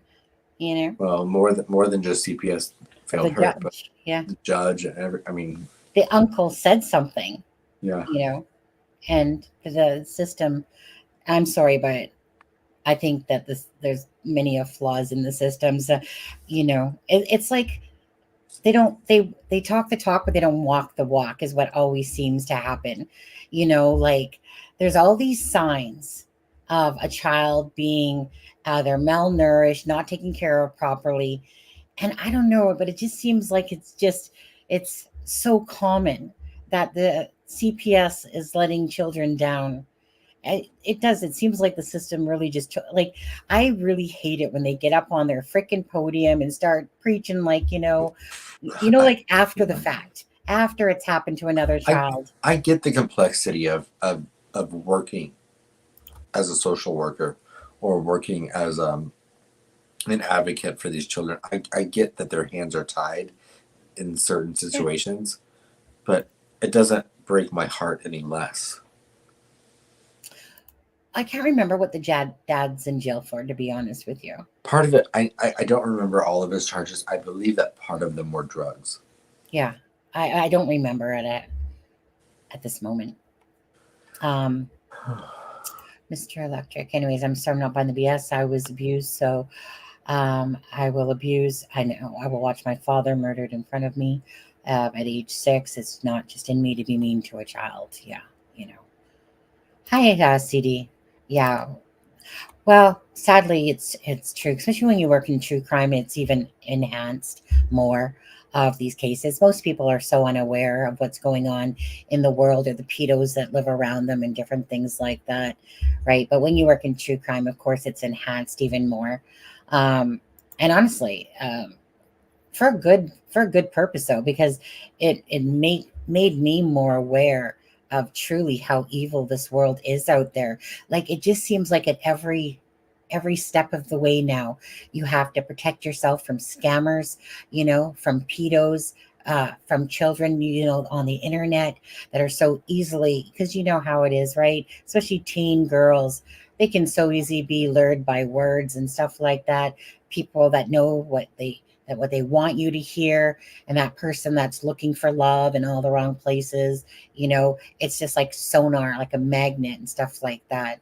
I learned myself that, in my 40s, I would say, I learned myself a lot more about myself when I realized that I was a magnet. Because I never, when you're a caring kind of giving person and you try to believe people at face value and your heart hurts for them and stuff like that, well, I'll tell you, those little sap suckers just attract to you. But I didn't realize these sap suckers attracted to me. I was just, I wasn't looking at it like this is a narcissistic personality or this is that. You just kind of, for me, it was always about um, the aura of somebody, right? Like this person is a loser, this person is nice, this person is generous, this person is kind. I never thought of it in labels or the fact that even these narcissistic personalities attract to me because of my giving and caring feeling nature. That was a lesson in my 40s, but it's so sad that at every step of the way you have to be so on top of everything nowadays. Yeah, right. And again, for anyone that's watching this now, I have one son. My one son's 27 now. For me, my pride and joy of everything. It's up to me to raise him right, do right. At 12 years old, he wanted a cell phone. And again, not getting into background personal on this one, but the reason why he got that cell phone was to let me know he made it to school okay. And then when he got on the bus to come home, that he said, Mom, I'm on my, I'm just getting on the bus now. Okay. That way I could make, you know what I mean? I just needed that confirmation that he made it to school okay. And again, this is because of a personal issue, but when you look at these Audrey Cunningham, and you look at Madeline Soto and stuff like that, in a sense, like I said, for me, I don't give a shit. You want the phone, son? You got to message me. That's the whole purpose. We're giving you this phone, and which he did because, again, backstory to this, but I was a very protective parent for reasons of exactly this, right? Again, from an experience back when I was younger, again, and this guy went on for 20 something years doing it to children, and they finally, caught him. They said, whenever his parole came up, he said, don't release me because I will offend again. At least a little bit of honesty out of someone there, right? But anyways, and it was to do with the school. So of course I'm going to have nightmares more so, which I did, when my son was in school. And so that's why I would panic. I just needed to know that he went to school, he made it okay. In your head, once they're at school, you feel like they're in a safe space, and then, okay, Mom, I'm getting on the bus and I'm coming home. And, I'll never, ever regret being overprotective instead of underprotective of children. And especially nowadays, I know that because of the internet, we know of things a lot more. Whereas back in the day, we didn't, when the internet didn't exist, the stories weren't so enhanced. So what you read anything from a newspaper or watched the news. Nowadays, again, you know, online. We see all these stories. We can communicate throughout the world, you know, and pass information on really fast. And there's a lot of beautiful things about the internet, but there's just as many scary things about the internet as well. Um, anyways, hi Jenny. So honey, oh my God, my friends left during my son's chemo. It was so hard for them, but I had bent over backwards for them no matter how I felt. So I took care of my 3 kids in my chemo all alone. Uh, Hugs to you, Jenny, and thank you for sharing. Again, you know, whatever reason people are into crime or following cases and stuff like that, you know, I thank God for you guys, beautiful souls out there that care enough to share, to want to help, or to want to offer something in true crime. You know, because it takes people like us, you know, to spread the information and stuff like that. Or because, like I said, you don't know the family, but you're following a case because it tears at your heart for whatever reason that might be. Anyways, thank God for beautiful people out there in this world, because there's a lot of shit out there in this world. Anyways, There's- I just would like to know. I mean, it sounds like to me that investigatively that they have a lot of. I mean, that they have that they have the mom and the boyfriend's phone data. So that to me tells me that I would think that, just judging from what I've read about these 2 individuals, I don't know how smart they would be to hide some of their behavior. So I'm curious as to what evidence or information the law enforcement has towards where Elijah could possibly be. well, again, you know, they put out that video the other day about the Right. car. Obviously they're looking for information because obviously the owner of this car must know Jesse Vang, but they're not interested in him or something like that. Right. That's what I'm taking it. Which makes me think they know that Jesse. Well, I'm presuming, or I'm assuming that you know that they're, because they were very adamant about that they're not interested in the owner of the car. Yeah. So I'm like, does that mean Jesse had access to this vehicle and he was the one driving it? That's what I would assume. That's what it comes across like, doesn't it? Yeah. Yeah. But I'm just like, you know, I would think there are a lot of then signs. Granted, that was an old car, so I don't know what kind of car data that would have, what kind of like computer system that car would have. But yeah, it's an old car. Yeah, I mean, actually, it's probably old enough that I doubt it would have anything because it was like in 1997. No, Rose. Has anyone looked at the stats on the UK closing cases versus the US? I bet their CCTV everywhere helps. Oh, It does. You know, absolutely. Because my husband, for people that don't know this channel and that are watching now, like my husband is from the United Kingdom. Right.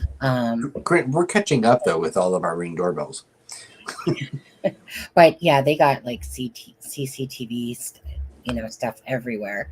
Kind of like when we talk like about driving, it costs them like $1,200 just to get a driver's license because they go through like not just a day. It's not like, here you go, let's just go for an hour drive and get your license. You go through nighttime driving, daytime driving. They have like their roads are way lit up. They're all about safety. A lot in the UK, and you know what? For good purposes, right? So, anyways, yeah, good thought there, Ivy Rose, on that. But yeah, I mean, sadly, it didn't overly help in the Nicola Bully case. Well, I guess it kind of did.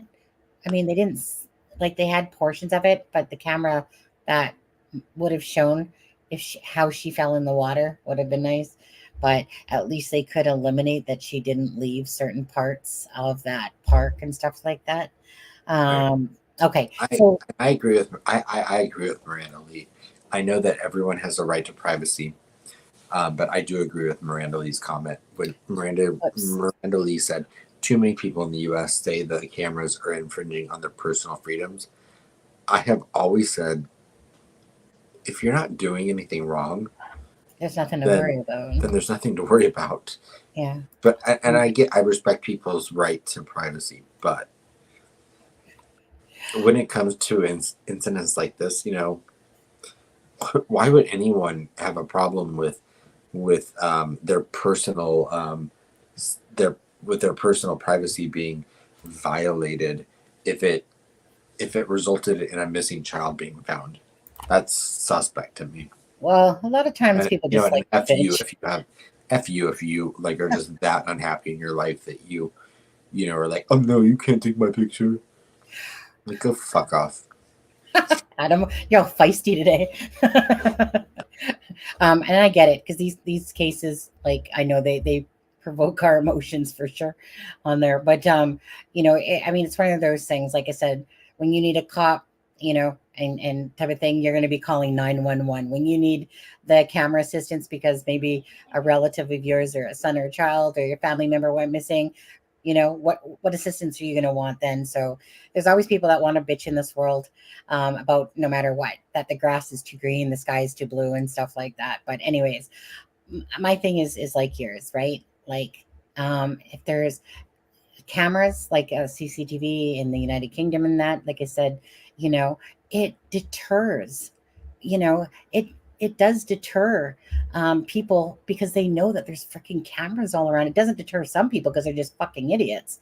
But for the most part, when you know that there's all these cameras everywhere, and that's why these idiots, I don't understand, with digital, with GPS, with your computers, with your phones, like, you're pretty much a fool, pretty much, nowadays to commit a crime without some sort of device being able to track your whereabouts. I mean, it happened with Madeline Soto there, right? Dick fuck over there changing his tire, but you know what I mean? And it's just, and they sit there and they lie, and then you got the mom here deleting a photo. But like I said, that just because you delete it, just because you factory reset your phone, whoops, accidentally on the day that Madeline goes missing, whoops, and Madeline, the same day that Madeline went missing is really the same day for Sebastian Rogers, February 26th, because at the moment, like, they're deeming Sebastian as from 12 to 6 a.m. type of idea. So it's kind of like 25th, 26th. And Madeline Soto, of course, was February 26th as well. But it just, anyways, as time keeps going on, and as everything evolves, again, like I said, you're going to be a biggest stupidest moron to commit these crimes with all these cameras and ring doorbell cameras around and stuff like, and these idiots that keep stealing Amazon packages. I mean, steal all the Amazon packages you want. Yeah, just don't fuck with the kids. Don't go kill any kids. Yeah, on there. Okay, it's really not that hard. Sorry, and I'm not going to curse anymore. I apologize. I don't like to curse, so I don't curse very often. I really don't. So you don't. I know, and I curse more in these type of lives myself because I get so angry at these cases, that these people who don't deserve children, that the emotions of feeling what they've done to a child. Again, being a deep empath, you just take on the emotions, and it just hurts your heart to no end and stuff like that. So that's why I have just reading those documents and then sitting here and looking at Elijah's face this whole time. I'm like, it really, and I know that like it's more personal to me now that I'm like, I spend so much time with a toddler, but I apologize. I won't curse anymore. I know, it's okay. you're allowed 10 more, eh? Okay. Hey, look there. This is a way less cute toddler on the screen now. Vinny. So again, for anyone that doesn't know, Vinny has his own channel now called Vinny Politan. His channel's growing really fast, and so it should, of course, because it's nice to have him express himself on his like personal channel. His camera's like right there, right? But me and Charmaine, we were fighting over him the other day because he said it's a crime and shame twice, and Charmaine once, I think it was something like that. Anyways, Vinny is very expressive. can I interrupt you for just a moment? You will Because, anyway. Go ahead. I mean, Vinny's great now, but I mean, Susan Hendricks didn't say your name tonight. She didn't, but she did like a post of mine. Close enough, right? It's kind of like That's fair. when Jennifer Coffinduffer or Nancy Grace like repost a post and that it's almost like you get that. I don't know why, because celebrities or people that are deemed as bigger or something like that, influencers, normally like every person is a person. I don't give a shit if you're the top, like the president of the United States or the prime minister of Canada here. To me, people are just people. But I'm not gonna lie, there's that little bit in me that when I seen Susan Hendricks tweet, like my post, it's like hee, and I'm always going hee Adam. I don't know, but normally I honestly, for the most part, don't care. Like everyone's a person, big or small channels, whatever, you know. But anyways, there's that Char- little thing in me that goes, Adam. Charmaine said, Vinny said Oh, my name with a certain tone. He's upset. right. That's right. It's almost like when Vinny said Charmaine, it's like you could just feel the drool coming out of his mouth, obviously. Or was Well, it the no, drool? he was probably signaling to his attorneys that were off Yeah. to the side. Yeah, he saying, was like, "Oh, hey, I thought she had a cease and desist. Vinny is no Donnie Wall. She had a no contact order." Okay, so we're gonna play a few clips, with of course, the mom. To be honest with you, I don't even exactly know who was on this one. I just know that there was a part in it that I was looking for.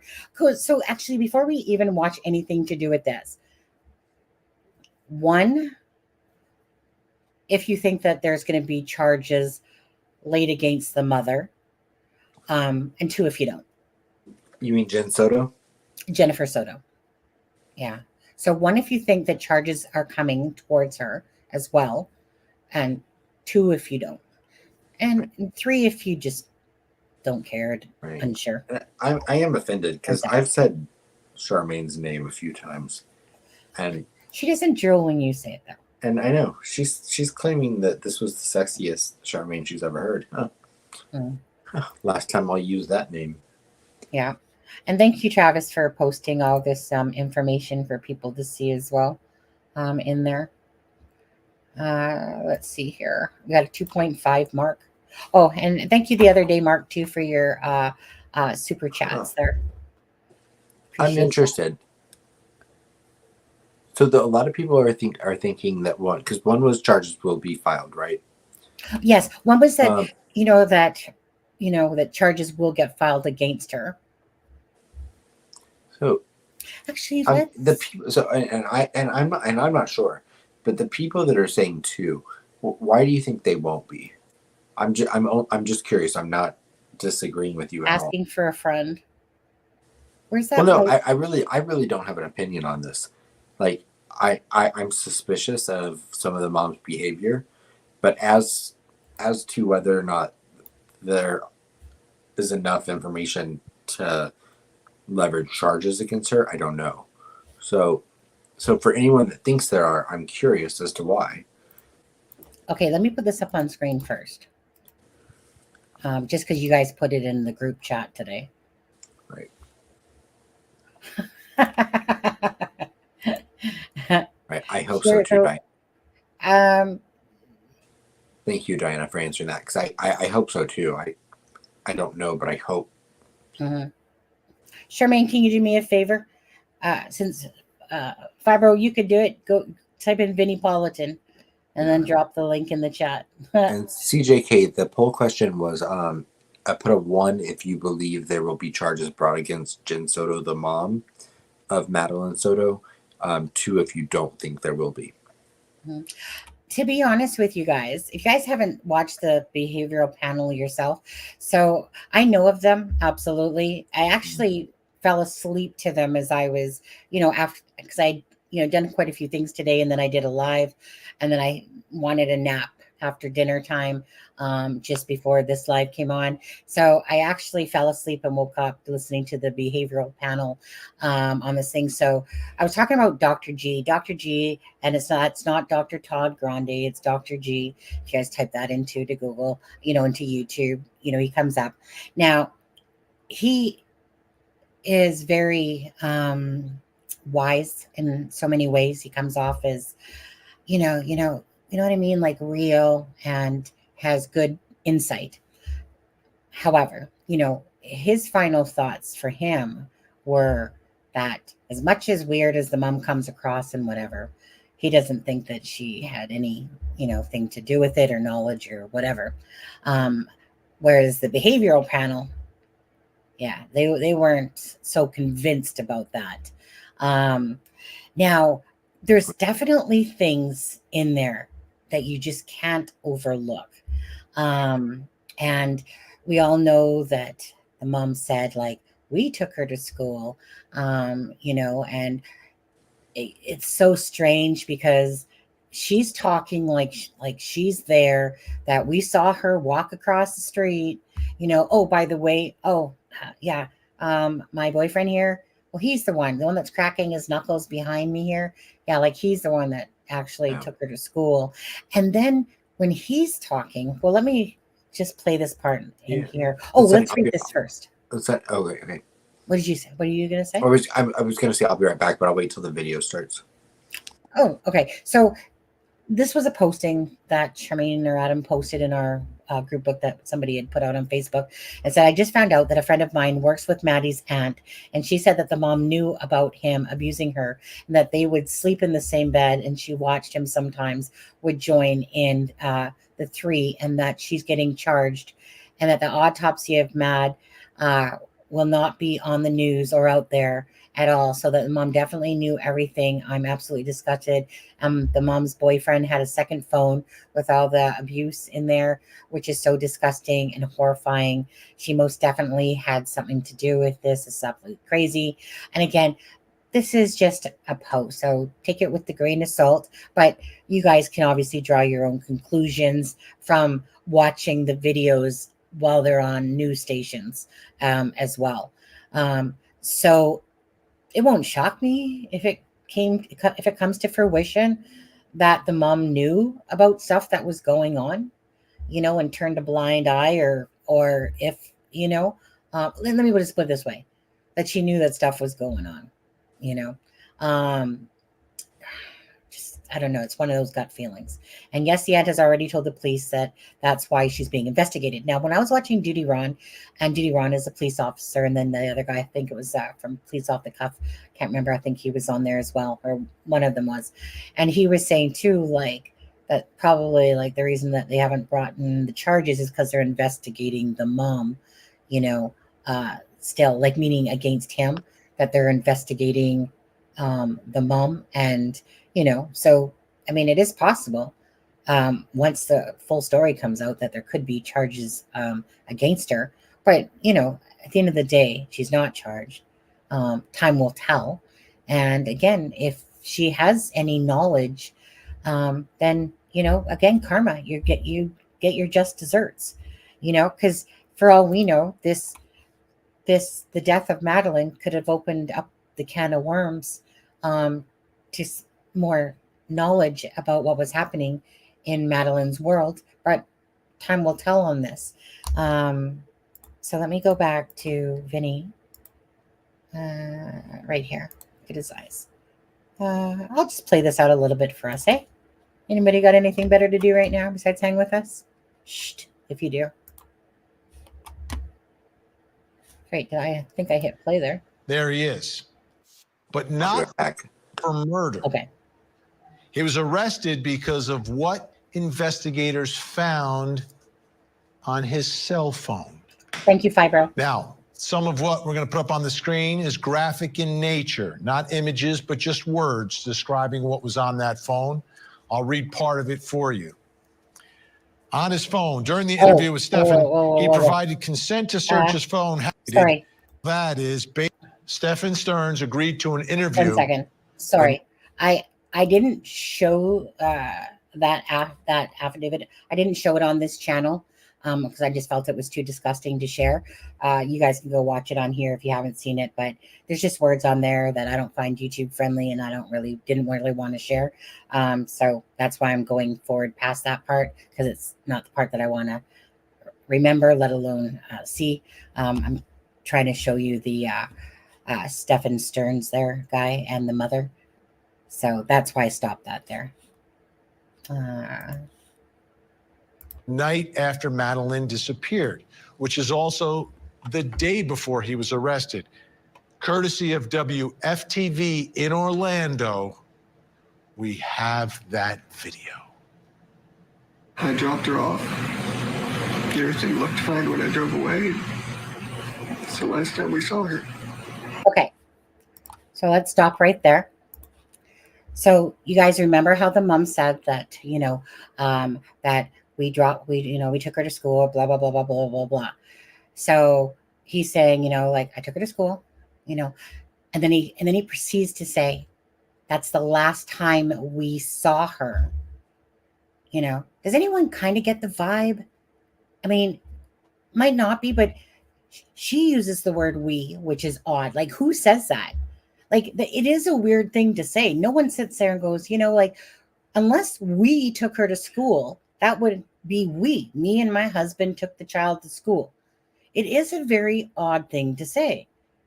Like, we took her to school, as when the mom's saying it. Like, we took her to school, blah, blah, blah, blah, blah, blah, blah. We watched her cross the street. Oh, wait, by the way, the boyfriend took her to school, Remember, he's sitting behind her, cracking his knuckles over there behind her type of thing. And she does have this very odd thing. But then when he speaks, right, what's with this word we, right? It's like I. And I think there's a point, too, where he uses, again, past tense, like, she was a good child. We just want her back, Puke, gag. Oh, looking at this guy is so disgusting. But anyways, so I wanted to point that out for people that maybe didn't necessarily catch on to that one. In the behavioral panel, I noticed that they caught that as we're talking about that as well.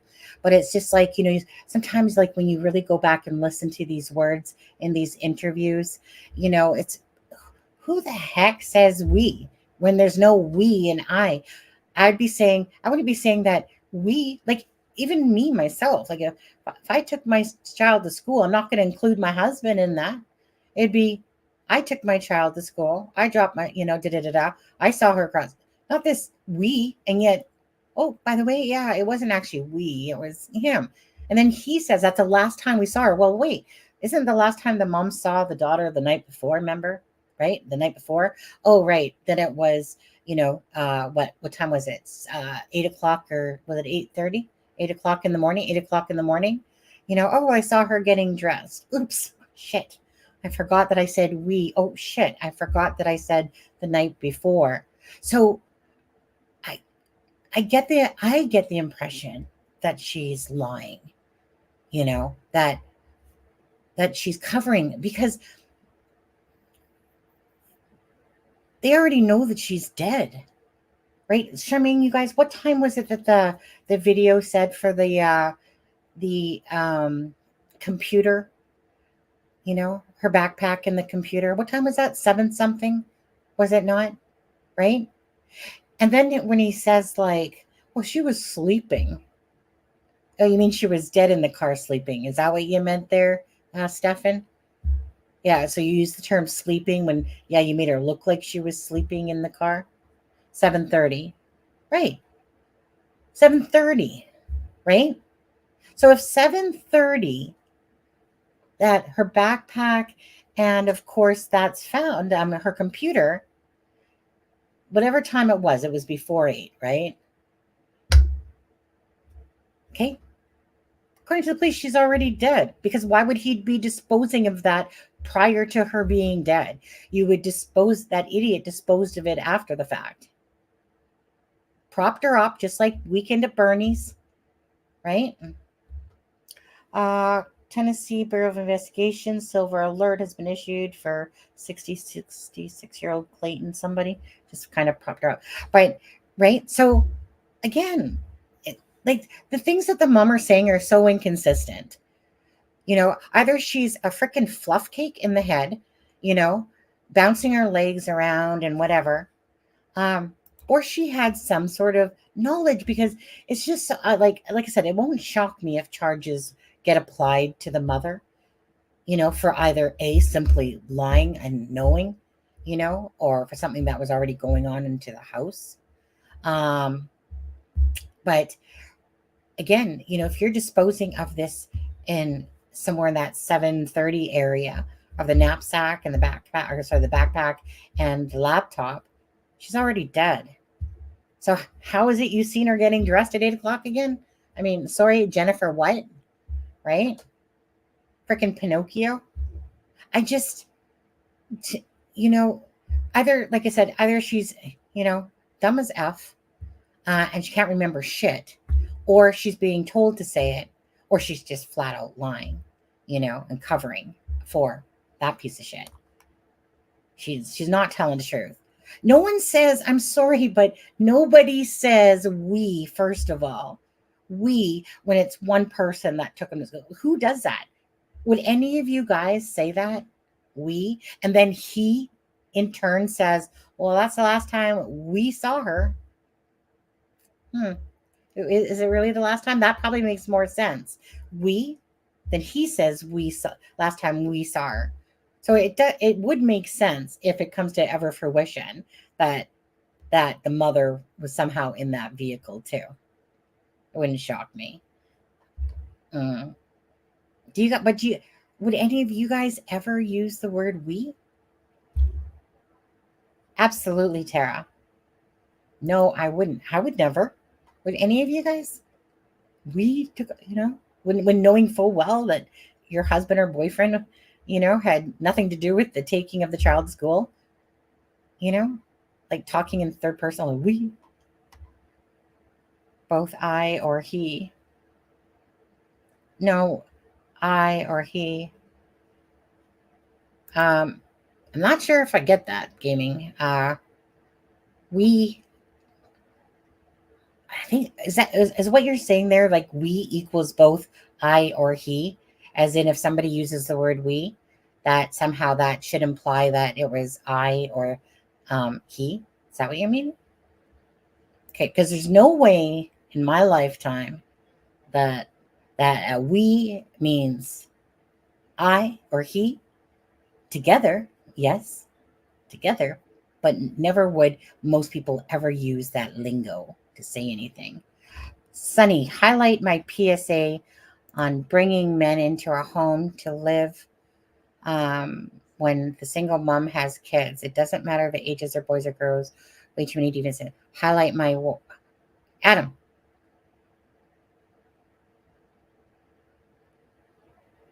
Adam, is he still away? Come on, dude. I know you're there. You're not still away unless you're taking a number 2. Maybe that's the case. What's your P? I'm just confused. CD, Sunny, highlight my PSA. What PSA? In a police interview interrogation, when we is said, it means him and I. Right, him and I. Accessory to the crime hindering. When they say means both. Right. When they say that we, then that means both of them. Yeah, absolutely. Okay. Scroll up to my comment that says PSA. Oh, okay. Scroll up. How far do I gotta go? Tell me what timestamp it's at, CD. CD, tell me what timestamp it's at, please. Because I see a few of your comments, but I'm not seeing that specific one. PS announcement, that is his PSA. What timestamp?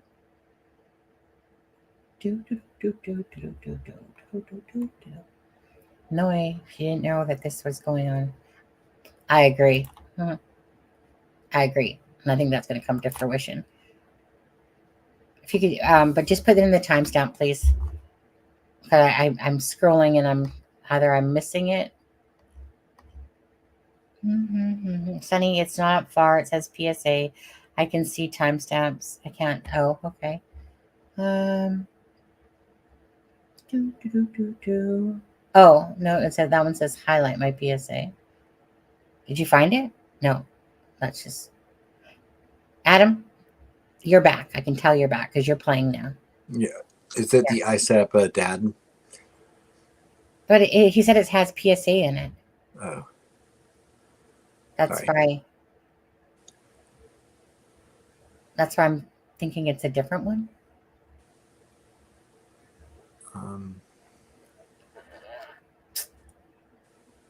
He has this one up here, but that just says Tara. Tara. Right here. I've got it. PSA. And okay. I know people need to live, but moms, stop bringing strangers into your homes with kids. Too many pedos looking to exploit situations. I know life moves on and stuff, but watch closely. Absolutely. Yeah. Okay. Thanks, CD. I'm still not sure where that was, but glad you found it. Okay. So Adam, now that you're back, so like I said, so the part that I just played was when he says that's the last time we saw her. And then of course the mom is talking about the word, we took her to school, blah, blah, blah. Like that is just the strangest thing to say. I don't give a shit. Right. There's no, like, I don't care. I don't care how distraught you are. You're not going to use the term we typically, like, meaning it would be like a Hail Mary for someone to sit there and be so distraught that they go, yeah, like we took her to school. I can't see that happening to use that phrase. Well, yeah, I mean, and then I can see someone that's innocent of any wrongdoing using the wrong phrase when they're talking about something. Absolutely. Certain things, yeah. But the thing that to me set off an alarm bell is when she then corrected herself. Right. That's what it was like. It wasn't necessarily that she said we. It was that she then, remembered, and I felt like in what I interpreted it as was self-correcting. Right. And she then clarified and said, my partner dropped her off at school. But I didn't take it as a good thing. Like no, not at all. No, right. That's what I'm saying. That's what raised the alarm bells for me. And that's what to me that showed that, she had some sort of knowledge about something. And like I said, and I've said it a million times, but when she was consoling him while he was being interviewed, that was the most emotion I've seen her show in anything. When she was doing her interviews, I mean, she almost was smiling when the self feeder or whatever it was going off. But then as soon as he was giving his interview and she was rubbing him and consoling him, it was all about him. It was not about Madeline. And to me, that was the most telling. Because it's like I said, she couldn't seem to give those emotions out when she's like talking. Like it was really strange. Like I said, and then it just there was definitely a few to me red flags that stood out there, especially hindsight is 2020 and it's a beautiful thing. But especially when, not only did she correct herself, like I said, then she it's almost like she was coached or in fear of him, and she had to remember what she was supposed to say. And then I don't even know if she fucked up and was like, well, actually he took her to school. My partner took, well, the thing I slept until 9 a.m. Well, no, you didn't. That woman, you can tell she is easily manipulated. She is definitely not the controlling factor. She's not a strong woman. That woman does not come off as being a strong woman. She comes off as being weak and meek and, doing almost like doing as she's told, like very, very easily manipulated to me. And she just sits there like when she's talking about Madeline, Like there's not these tears were streaming down her eyes. There was just weirdness about it all. But when you start off saying we, da da da da da, and it's almost like she's supposed to be saying that. But then all of a sudden she's like, well, he did. But then he in turn uses the word, that's the last time we saw her together. Again, and it's because these people are not good liars. They're not good liars. So that's why these little inconsistencies will stand out a lot more and use the word past tense of, she was a good girl. Like she was a good girl. We just wanted to come back home. What do you mean? Right. What? Because Okay, so he used the was, what? he used the past tense reference. Yeah. Yeah, exactly. Um, right. And I'm sorry, but I'm sorry, Gray Hughes. I'm gonna call your shit out because I think that's so disgusting. The thing is, people are gonna go watch it, because they like to see shit like that. But I'm sorry, Gray Hughes, but to literally sit there and put the picture of her body, which has barely got pixels over it, and use that footage, you are a disgusting human being. I'm sorry, but nobody needs to like. What is that gonna show, right? Okay, you show the place of where the crime scene is and blah blah blah blah blah. Like he's even worse than monsters under the bed using that picture. Okay, but Gray Hughes is literally pixelating her body from the helicopter footage. Just because it's there doesn't mean you have to use it, dude. Okay, and the pixelation is that you can still understand that this is a crime scene body, that this is a body of Madeline Soto. That what, are you so focused on clicks and views, sicko, that you need to literally sit there and show that to people? I just find that so twisted that you literally need to show that picture. And not only that, but here you go, enhance it. Just so you know, this is the poor girl's dead body right there. It's one thing to show the area and whatever, but why do people have to sink to that level to literally, like, this is like 13-year-old child. She just turned 13. Like, like the thing is on him, right? On him and the mother and stuff like that. What propels people to do that stuff? Like, why? It's just like, why? Talk about this piece of shit.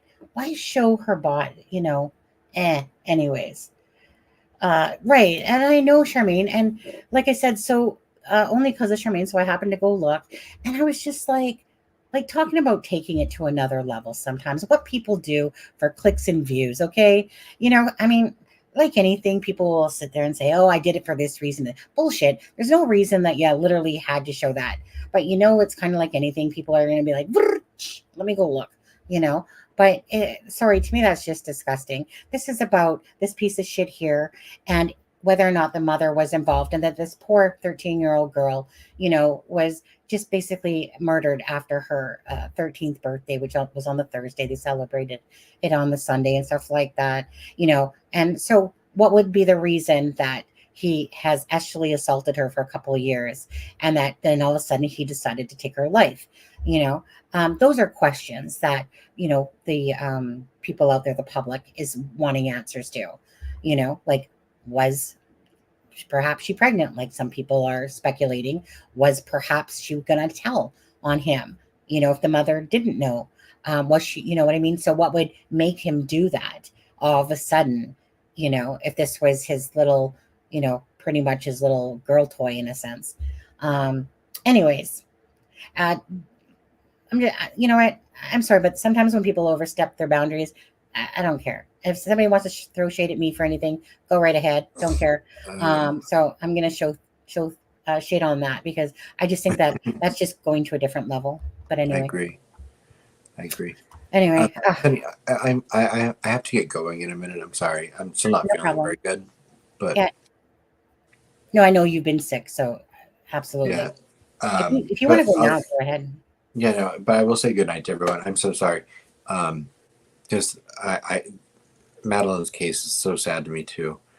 So I don't mean to be leaving while we're talking. Dude, I know you've been not feeling well. It's just to ask you, do you not believe it's allergies anymore, and you think that you're actually just coming? Yeah, no, I've got something. I've taken a couple of the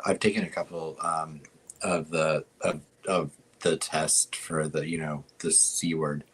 but and they've been all negative. So I think it's either just a cold or it's I don't know. But I feel like I felt like CRAP for like 3 days. Yeah. Okay. Well, hop off and All then right, yeah, I will see everyone tomorrow night. I apologize.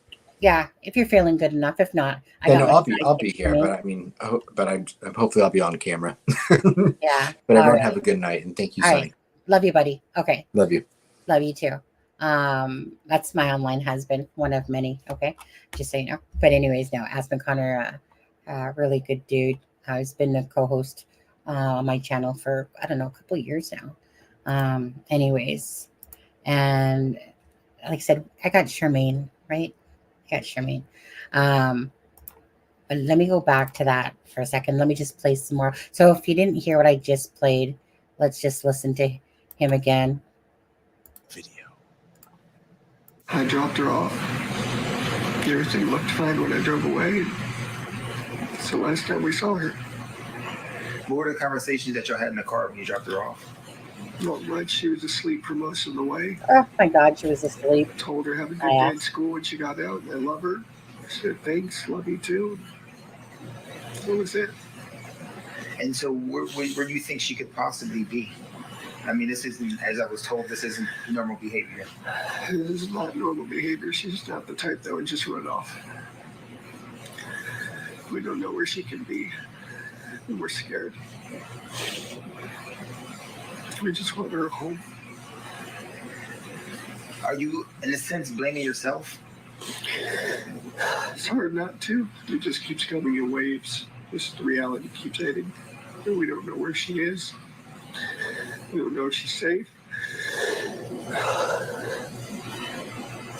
Even a tear there to dry. We just want her home.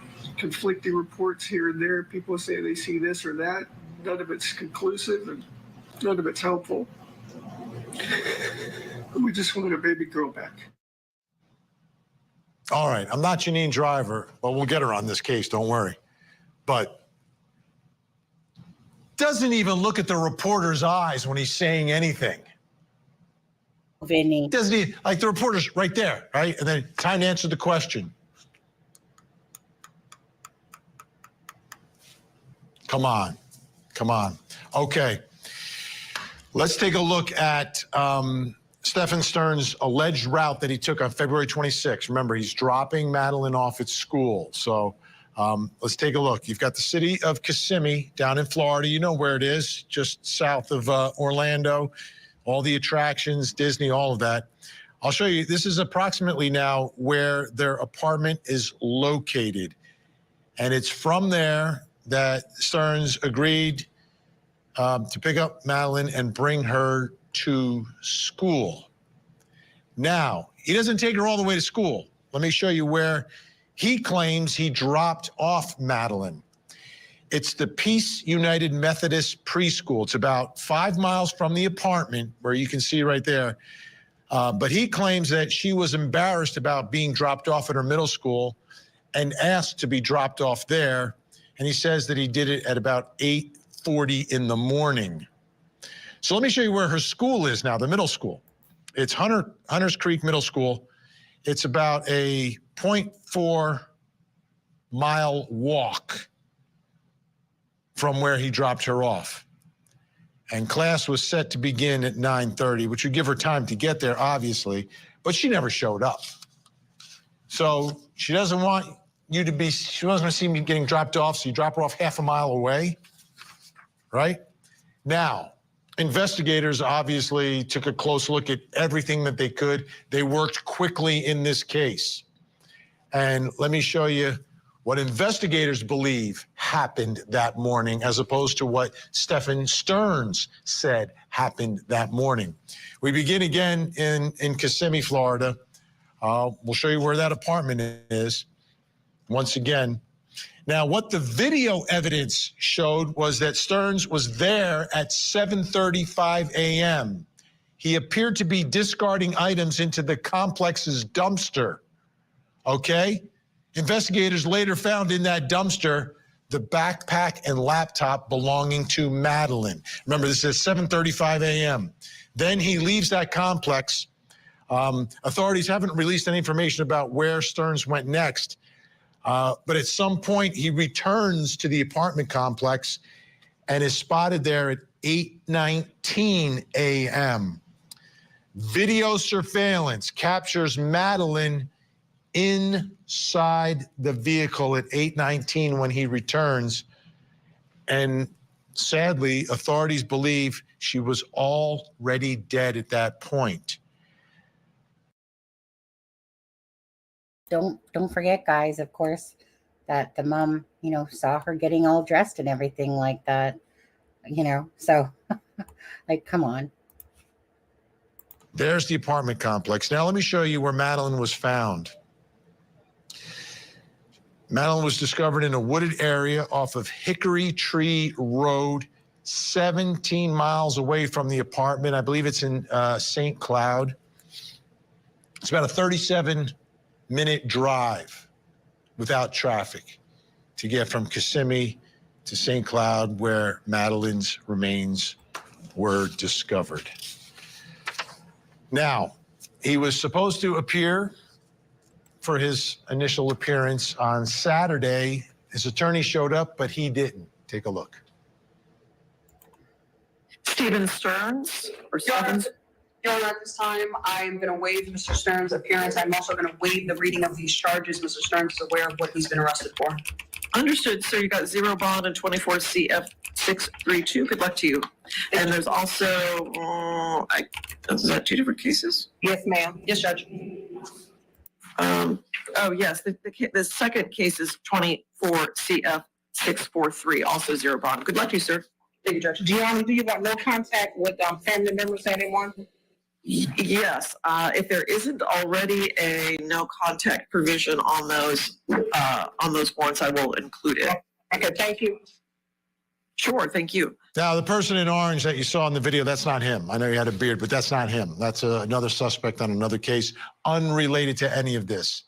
But he waived his appearance, didn't show up. The attorney made the appearance on his behalf. So as we sit here tonight, he's been charged for what was on his phone, but has not been charged with the murder of Madeline Soto.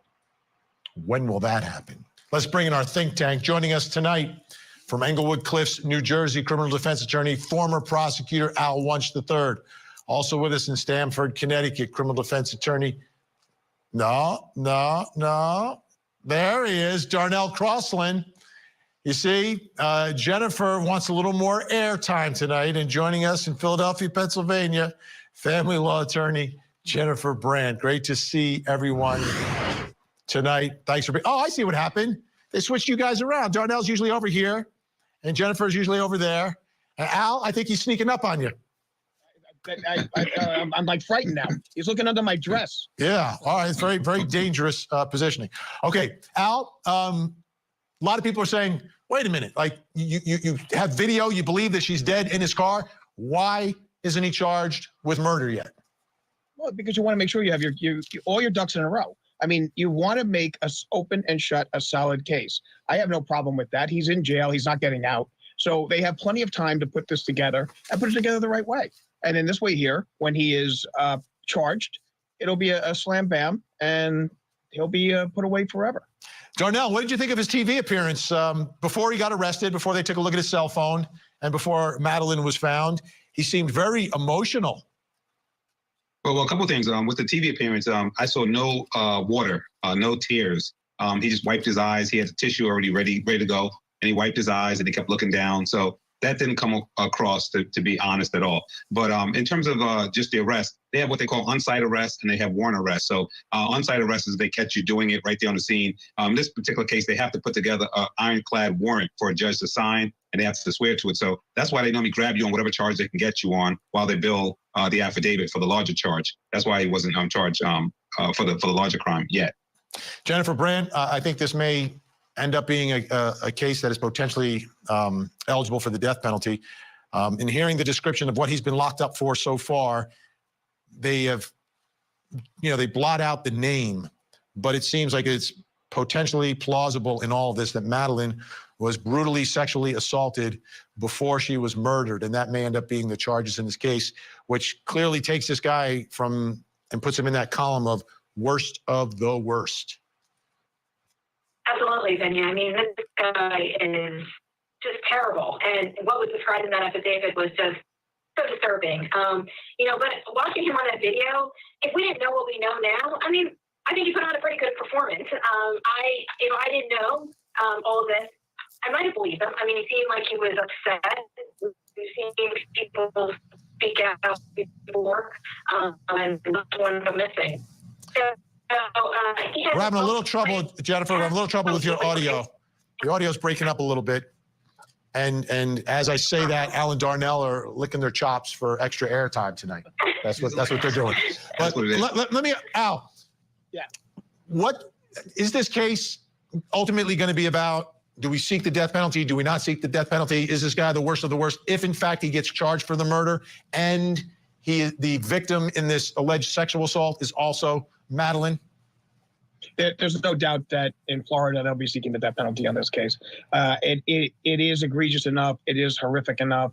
And catching him with that stuff on his phone and him trying to destroy evidence is not going to make it any easier for him to stay away from that kind of a situation. So I mean, they're clearly looking for that. And I don't think he came across well. I don't think anyone ever comes across well on those statements before the press.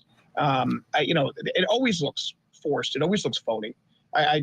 So I would say I pray people to avoid that. I don't think it ever comes. Do you see what he's doing, Darnell? You see what he's doing? He's trying to, keep people off the air. Like we want, and here's the thing, right? If your child is missing, or it's not his child, but it's his girlfriend or his wife, I don't know their situation, but it's obviously someone who's in his sphere. Like if you don't come out and speak and plead with the public for help in finding that child, to me that is horrific. Like who wouldn't come out and plead? She's a missing 13-year-old girl.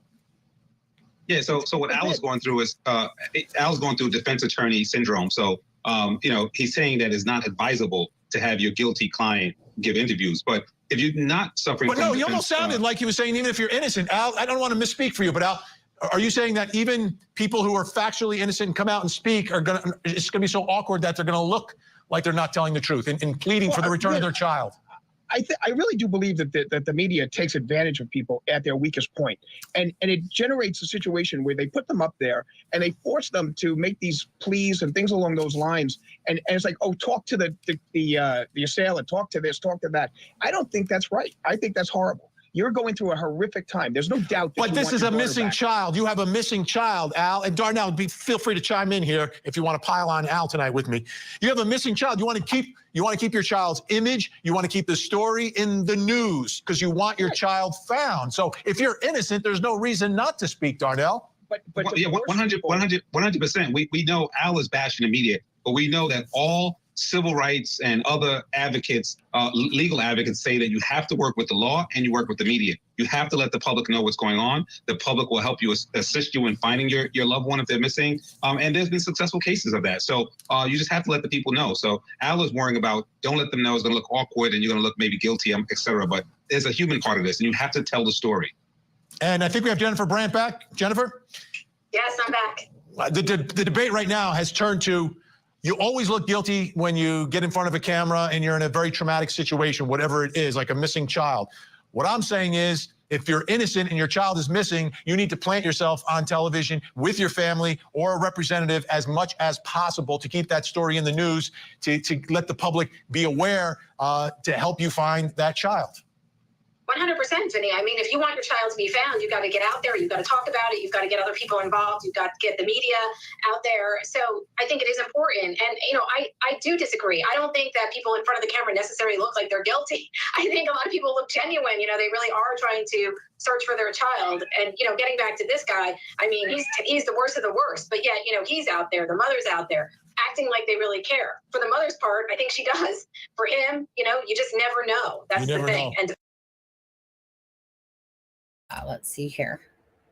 So, I mean, at the end of the day,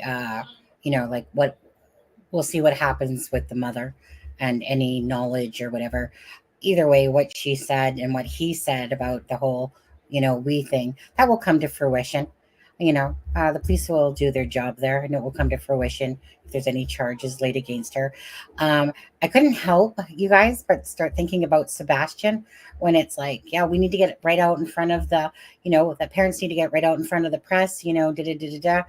And I couldn't help but think, as much as I feel like Sebastian's parents, and biological father and the step parent, Katie Proudfoot and Christopher, the stepdad, as much as I couldn't help but feel sincerity coming from both sides, it was like, why aren't you out in the public?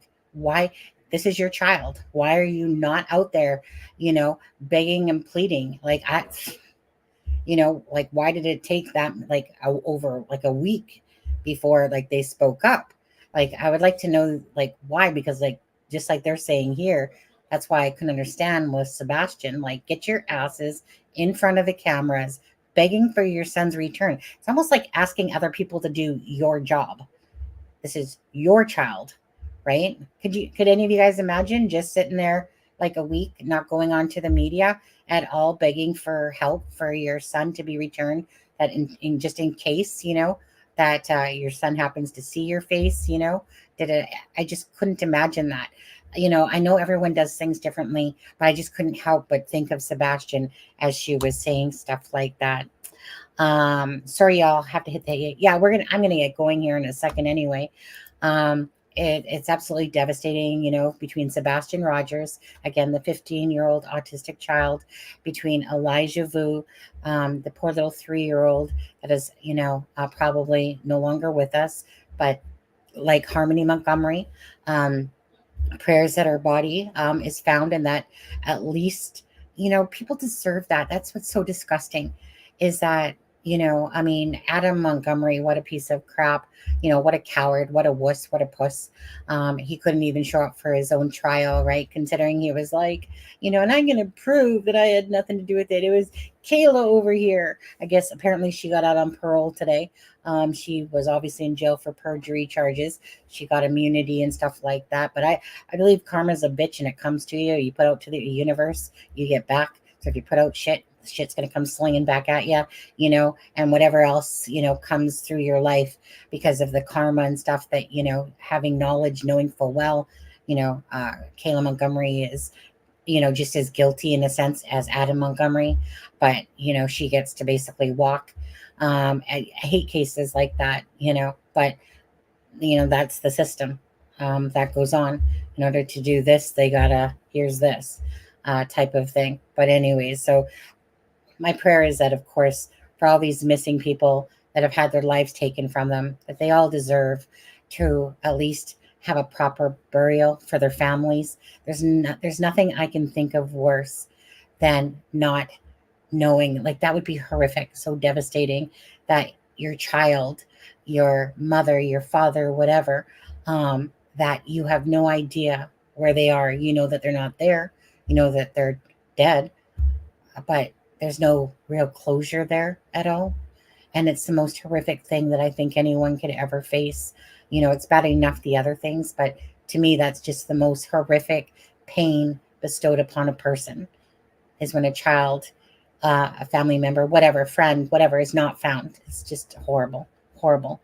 And then, of course, Madeline Soto here. Again, so similar in some ways to the Audrey Cunningham case, another tragic case of another tragic child, taking them to school. It's like someone write a book or something recently about, let's pretend to take the child to school or drop them off the bus to go to school, and let's throw their backpack away so that the backpack, can mean, this guy here, idiot 101, like here, let's just prop her up in the vehicle like she's sleeping. Let's just throw away her backpack and her laptop right there in the same vicinity, right there in the garbage thing of where they live, and stuff like that. And Sebastian's case has turned into a criminal investigation, hence why they're looking into the landfill now.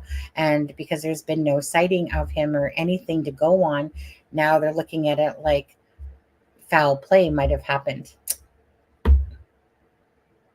Oh, almost happy birthday. Is it almost your happy birthday, Fibro? On there. So how old are you turning there, Fibro? You hitting 99 yet? February 29th. 29, Lacey, February 29th. Anyway, so if it's almost your birthday, Fibro, happy almost birthday. And whoever else is having a birthday out there in the world, happy almost birthday. Or if your birthday's today, happy birthday today. Anyways, I'll just look at some last comments and then I'm going to head off. Tomorrow's Friday. Totally praying for some updates with regard to Sebastian Rogers. There's other missing people out there. There's this one that I was tweeting out on my Twitter. If you follow me on Twitter, I can't think of her last name at the moment, but her first name is Iris, and they're looking for her as well. And they did an update today with some pictures. There's a lot of missing people, to be honest with you. But so on Twitter, it's like if I see one, I just share, because that's exactly what it is. Mark, the fire fund. Mark, did you get a raise in your job recently? What's going on here, dude? Did you win a lottery somehow? That's like 3 times in 2 days. Oh, which reminds me, thank you very much for that, Mark. And so there's a personal inside joke there about the air fryer fund. So that's what that means. But thank you so much, Mark. Thank you, Charmaine. And just in a minute, and Diana S as well. In just in a minute, and then I'll gift out 5 memberships from the channel. And Lacey, no. But thank you so much for that, Mark. I still feel like did you win the lottery or something, dude? So nice of you, Mark. Bless your heart. Mark, I just want to say this. Mark has actually sent my kitties treats ×2.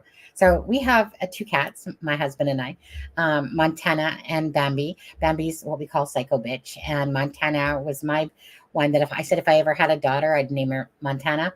So anyways, on the day that Blue we had to put Blue down when she was like 19 years old, had cancer in the mouth, turned around. And normally I don't do stuff like this, but I was like, we're going to go to the SPCA and we're going to adopt another cat, because my husband got Bambi, like a few weeks before that, before Blue died. Not Blue, I'm sorry, Chrissy. Chrissy, we called the Pepe Le Pew bitch. But anyways, so Chrissy, so we turned around, and as soon as I walked in the SPCA, right, because I wanted to give another cat a home, all of a sudden, there's this cat named Montana. Montana was like 6 months old, I believe. But as soon as I saw that name, I was like, that's my girl. Well, let me tell you about my girl. My girl is such a traitor that she loves my husband way more than she loves me. My husband, he likes to talk.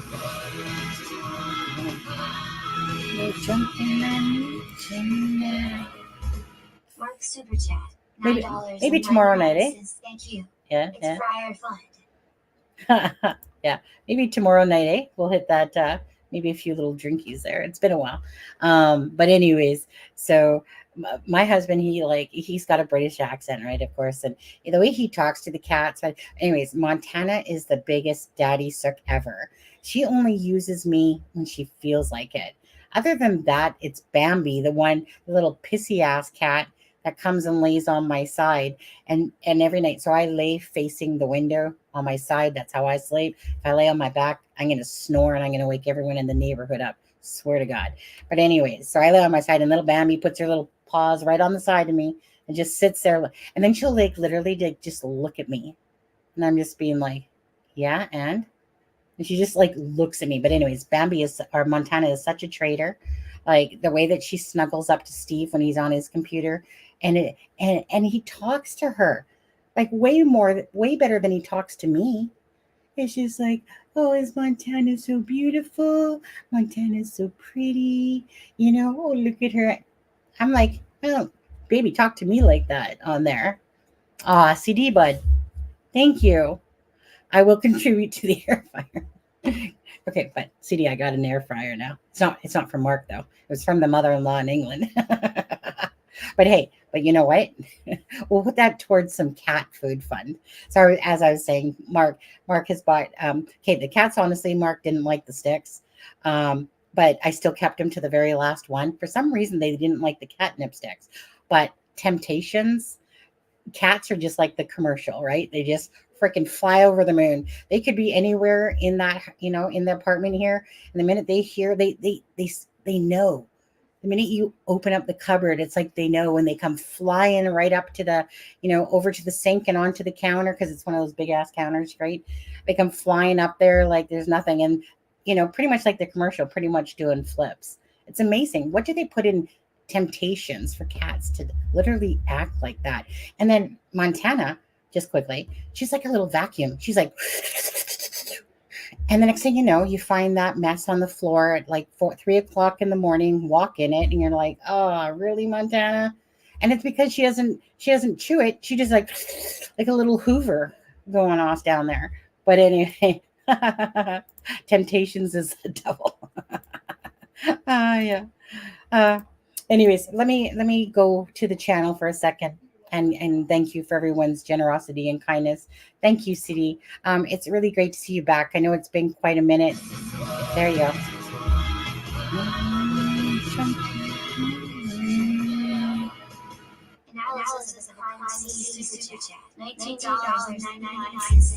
Kindness is contagious.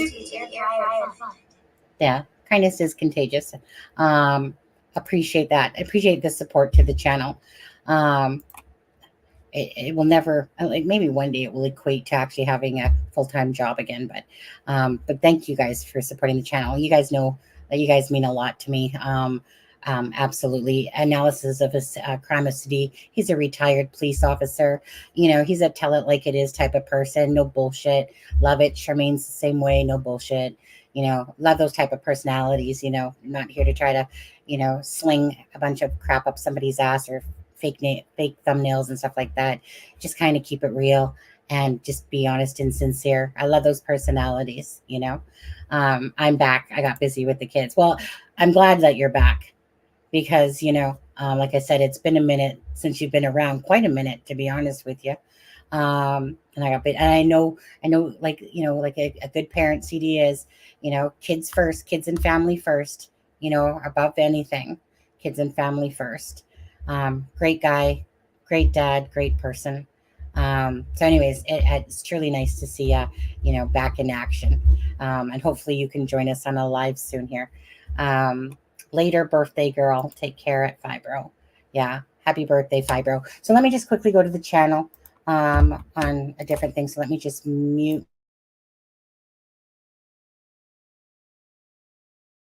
Sitting here talking to you guys, and then I muted myself and stopped talking. I'm just going to mute myself, go over to the channel so I can drop those 5 memberships.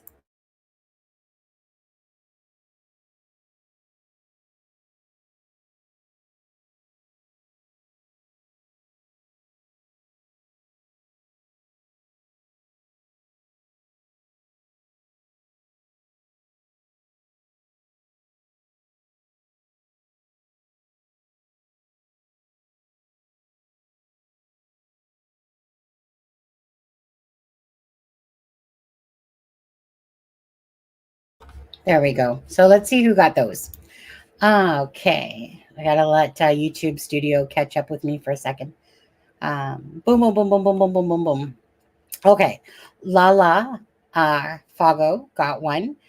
Tom was gifted one. Natalie K. Tanya, my twin sister's name is that. Tanya G.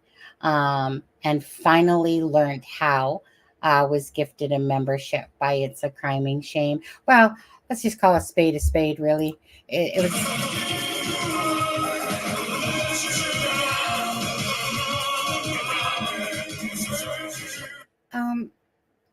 Mark, I honestly believe... Nice CD, 13 months. Yeah. You know what? I don't use my iPhone for shit. Okay. But as far as I know, I think you actually have to like go to the, like, not use the app, but to the actual, YouTube on your regular browser.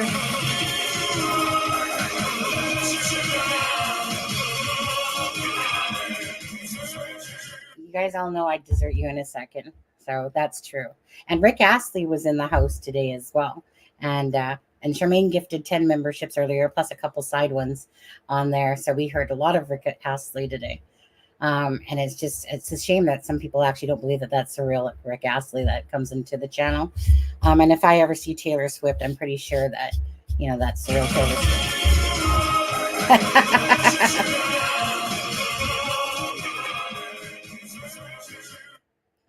See, there he is. Whoop, there he is. Uh, Thank you, CD. Thank you. It's a crime shame. Well, thank you, YouTube.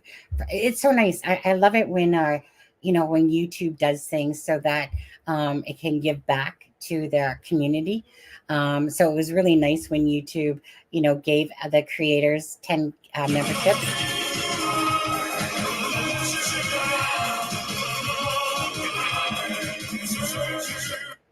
Is that number 3 or number 4? I can't remember now. But anyways, it's so nice when that YouTube was gifting, allowing us to gift 10 memberships a month. That's really nice. It just, what? It stops the slow mode shit. It lets you play with emoticons type of thing. Gives you a chance, when we do have, I haven't done really too many memberships lives lately. Probably need to get better at that again, to be honest.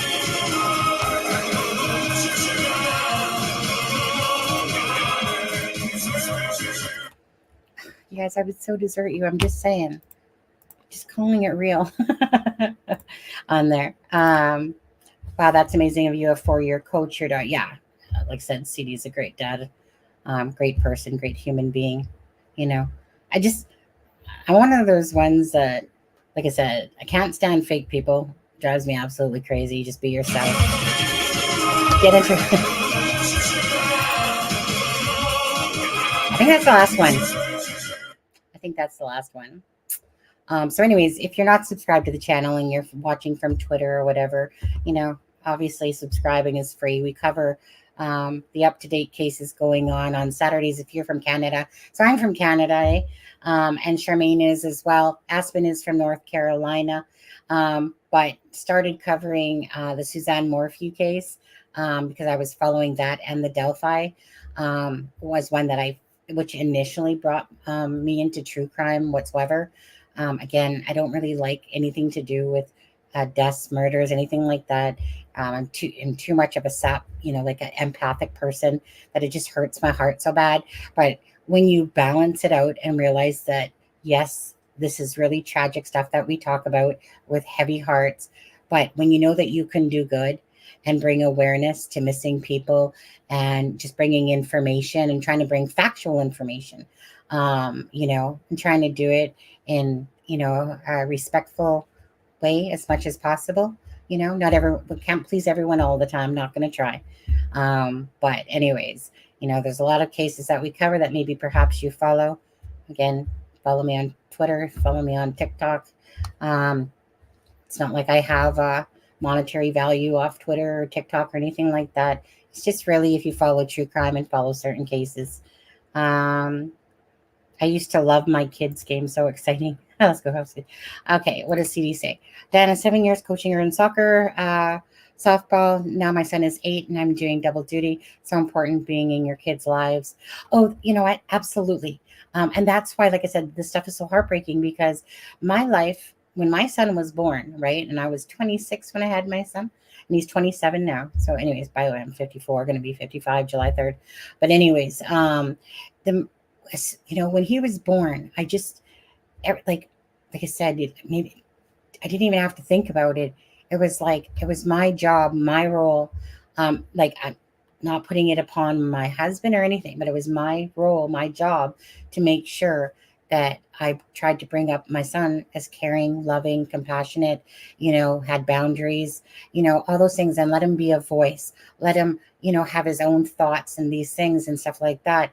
So it's so funny how men want to disgrace sometimes the mothers on this, but so I've worked all my life since I was 8 years old. Okay. I delivered newspapers till I was like 12.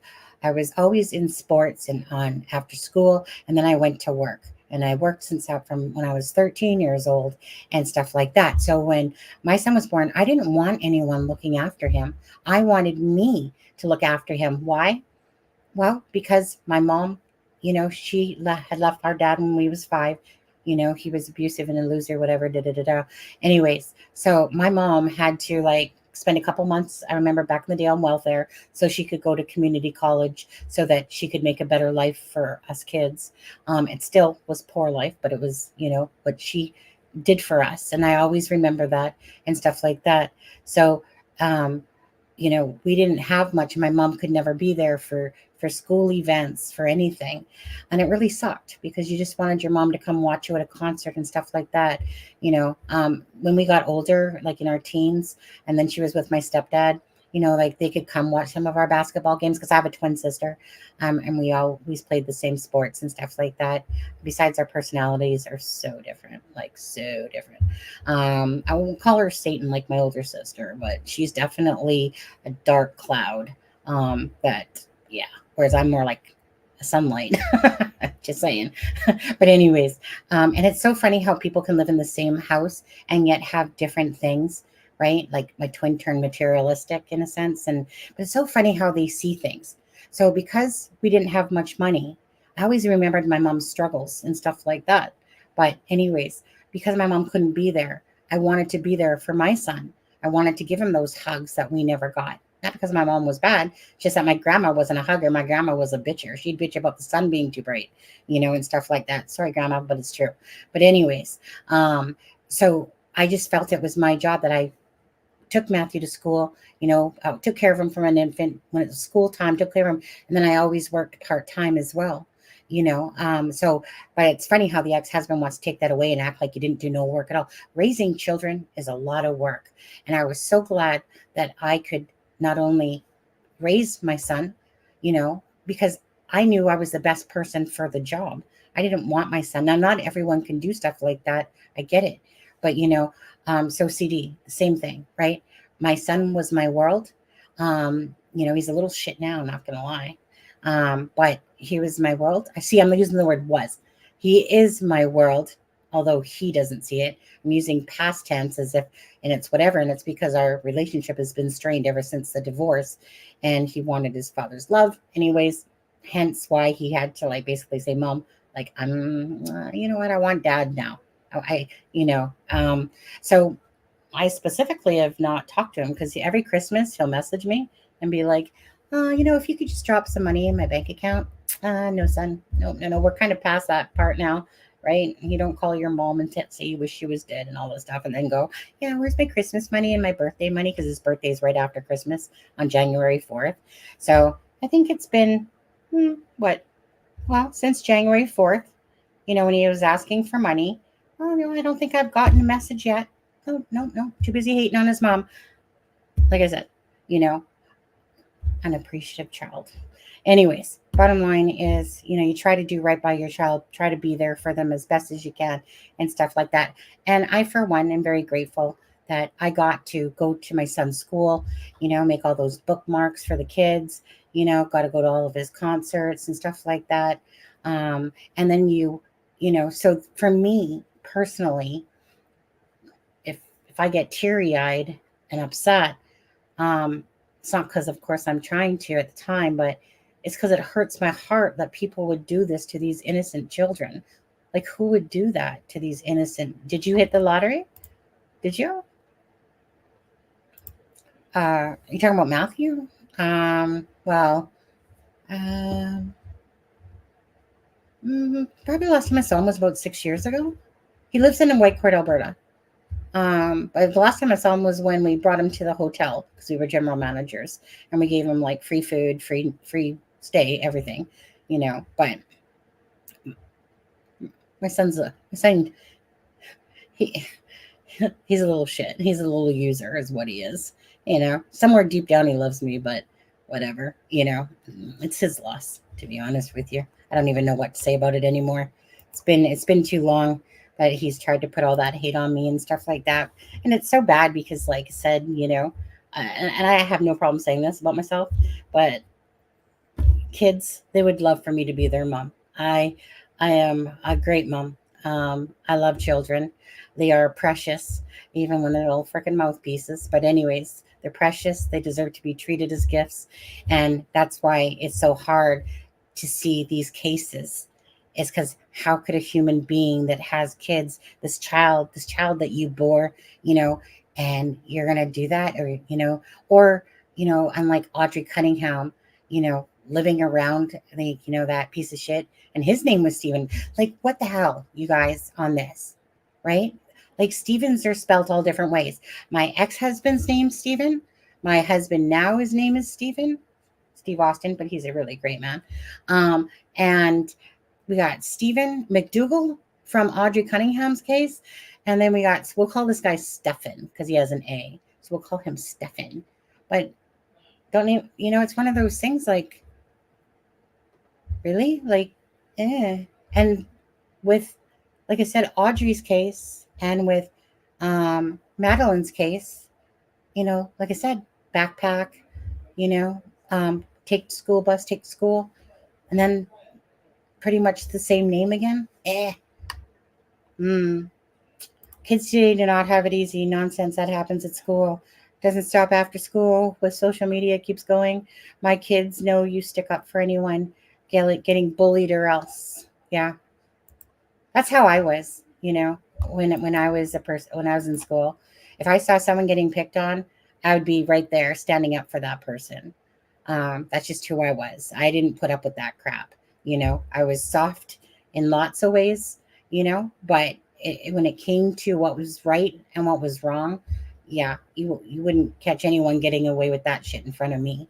Even if I was shitting my pants because somebody threatened to beat me up or something, I just stand my ground. I ain't scared of you. I ain't scared of you because you can't play like you're weak and meek, because we had triplets. There was triplets, and they were a bunch of freaking bitches. Anyways, one of them came to our school. They were shit disturbers, and their parents didn't even have them till they were in their 50s or something. Anyways, they were shit disturbers. And I remember, anyways, long story short, we're literally in the principal's office, and she's like coming up to me like with those eyes because they have these evil eyes. And then she's like, "So you and your twin think you're better than us, eh?" And I'm like, "Nope." Like, that's just like, it was her own perception. And then she's like, like, basically like, "You're lucky I don't punch you in the face." And I'm just like, "Look, I'm not scared of you." Okay, I was scared shitless. I'm not gonna lie, a little bit there, because I knew that the way that these twins or triplets worked is that when one fought you, they all fought you. So I knew what they had done when this other girl was beating up on a twin, because the triplet provoked, and Kathy was actually winning the fight, and then the two other triplets jumped in the back school backyard. So I knew how they work. But yeah, I wasn't one of those people. It's kind of like, because when you're shorter and stuff, you have to pretend like you're gonna kick people's butts, because you're not tall and you're shorter, and you're like, what, small things come in good packages, like poo poo. Anyways, disturbers all over your face. Anyways, okay, you guys, it's been great. It's been a good night. We did Delphi again. If you're into Delphi, you guys know that there's the speedy trial going on, the records for health going on by McClellan there, the mental health records, and then the extension for the dates of March 18th that they're trying to, for the discovery that they want now to be set for March 14th from the defense side, and blah, blah, blah, blah, blah. With Delphi, let's just get on with the show, right? It's been a circus. Let's get to the end of the circus and get justice for Abby and Libby. Anyways, you're 51. I like how you spread that out. 50 space 1. Anyways, you guys, congratulations to all the people that got their gift certificates and stuff like that, or gift memberships. Thank you again for everyone's donations. Charmaine, Diana S., Mark, CD, It's a Crime and Shame. Wow, YouTube on there. So thank you. I hope I didn't miss anyone. I don't think I did. But anyways, you guys, I'm 5'1". I'm 5'2". And that's wide. Okay. That's not that. That's wide. But yeah. In fact, but anyways, yeah, I'm 5'2". My twin is like 5'4". I think Satan there, my older sister, is like 5'5". And I think my brother is 5'9", 5'10", and then my other 4 brothers, I have no idea. They're somewhere in that range. Thank you, Charmaine. And Charmaine, tomorrow is Friday. Woohoo! Yep, started with him maybe July of 2001. Tiny but tough. Yeah. I was just always about like I said, standing up for people. I always hated the people that got picked on because they were too fat in school or they were that awkward person. It's not right to me, right? But people can be so evil, especially in school and stuff like that. I'm not against homeschooling just for that reason, to be honest, because kids are cruel. Kids can be so, it's bad enough watching adults in some of these chats, the way that they go off, but kids can be very cruel. But so can adults. um, Take care of yourself. Health is worth more than anything. I'm sure you know that. Yeah. Wait, Sunny, how many siblings are you? Okay, well, I have Timmy, Randy, Billy, and Ricky, which are my half brothers. My dad had them prior to having. So the way it goes is this. Okay, listen up, you guys. Listen. Okay, brothers: Timmy, Randy, Billy, Ricky, Kenny.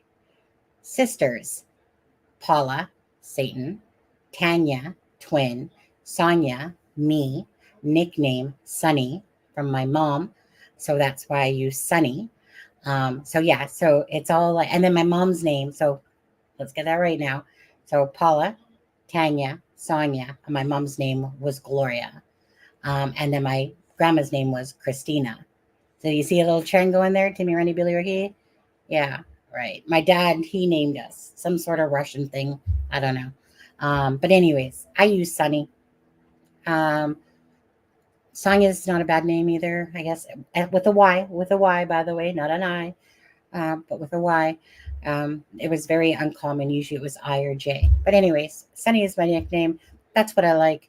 That's what I prefer to be called. That's what my husband knows me as. That's what most people know me as. And yeah, so when someone says Sonia and they do it on purpose, I'm just like, but it's whatever, right? It's just that I don't want people calling me Sonia when I prefer Sunny. Unless it's CD or something like that says Sonia, and we all have like the same middle name.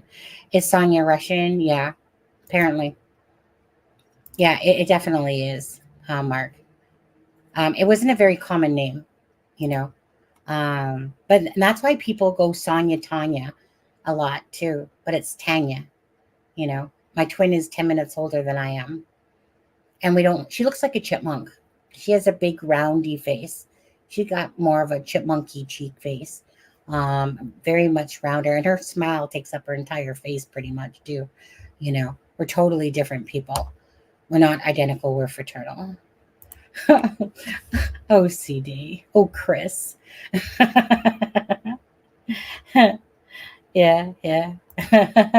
Anyways, like I said, for me to share my personal stuff nowadays, you would have never have seen this of me. But, I'm glad sometimes we can just have little talks at the end or in between during the lives and stuff like that, because it's nice to have a little family personal space and stuff like that. And when you're not such a big channel, at least you can see the chat for the most part, eh? Charmaine, would you put me in your will? No, because I'm pretty sure I'm in there. They say Sonia has big. Never mind, kidding. Well, that would be correct, CD. How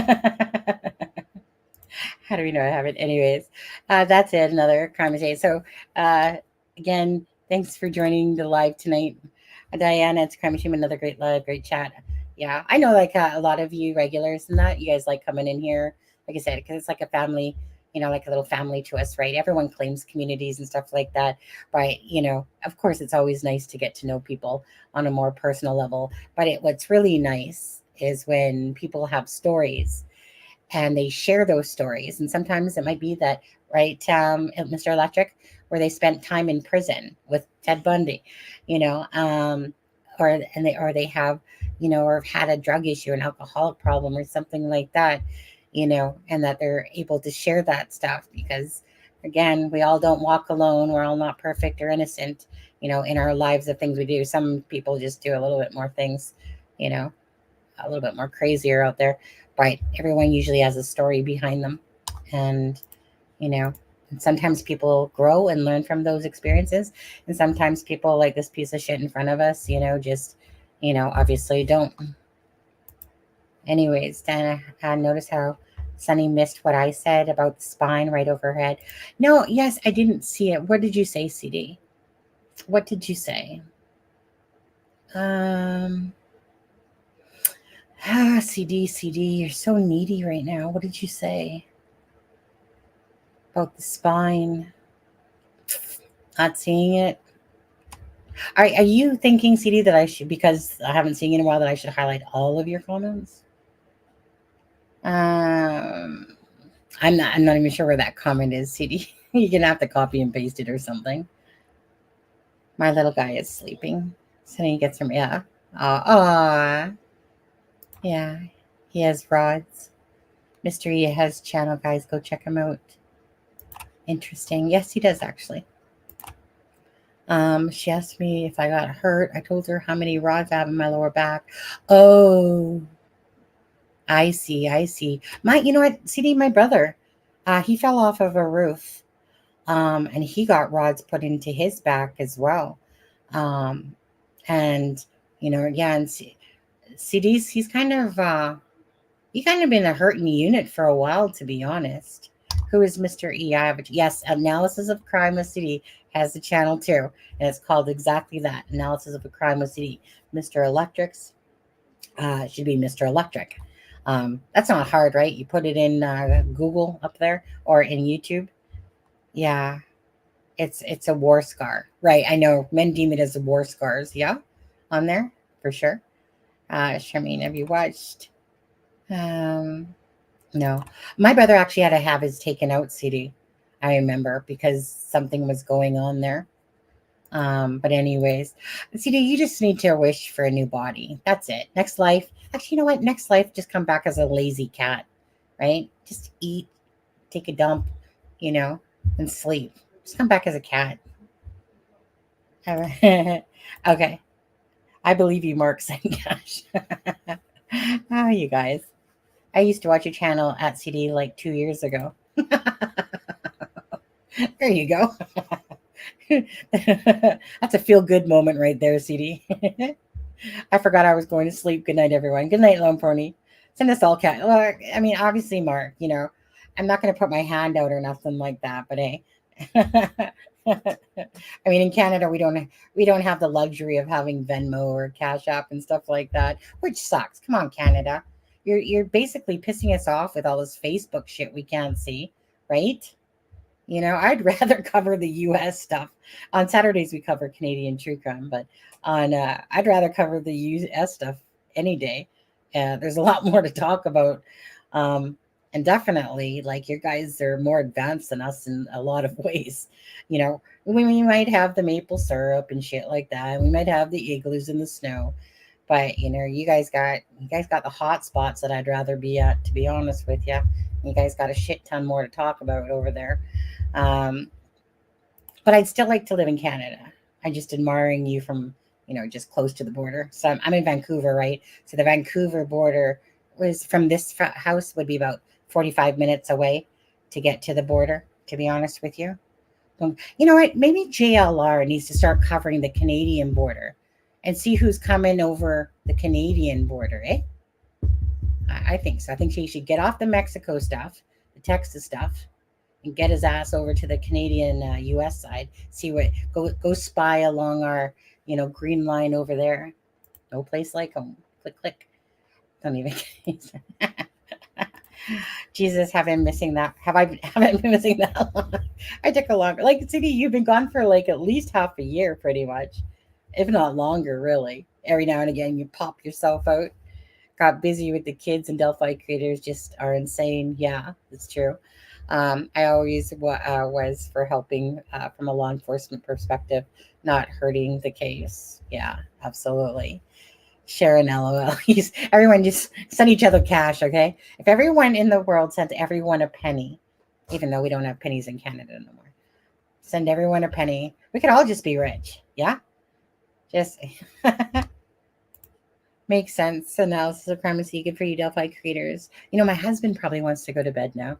I remember before I even started this live, it's like he was dragging his ass around and he's like, I'm so tired. And I'm like, well, why don't you go lie in the bed behind me here. And he's just like, no. So I probably should let him go to bed. Anyways, we'll see you on tomorrow night's live.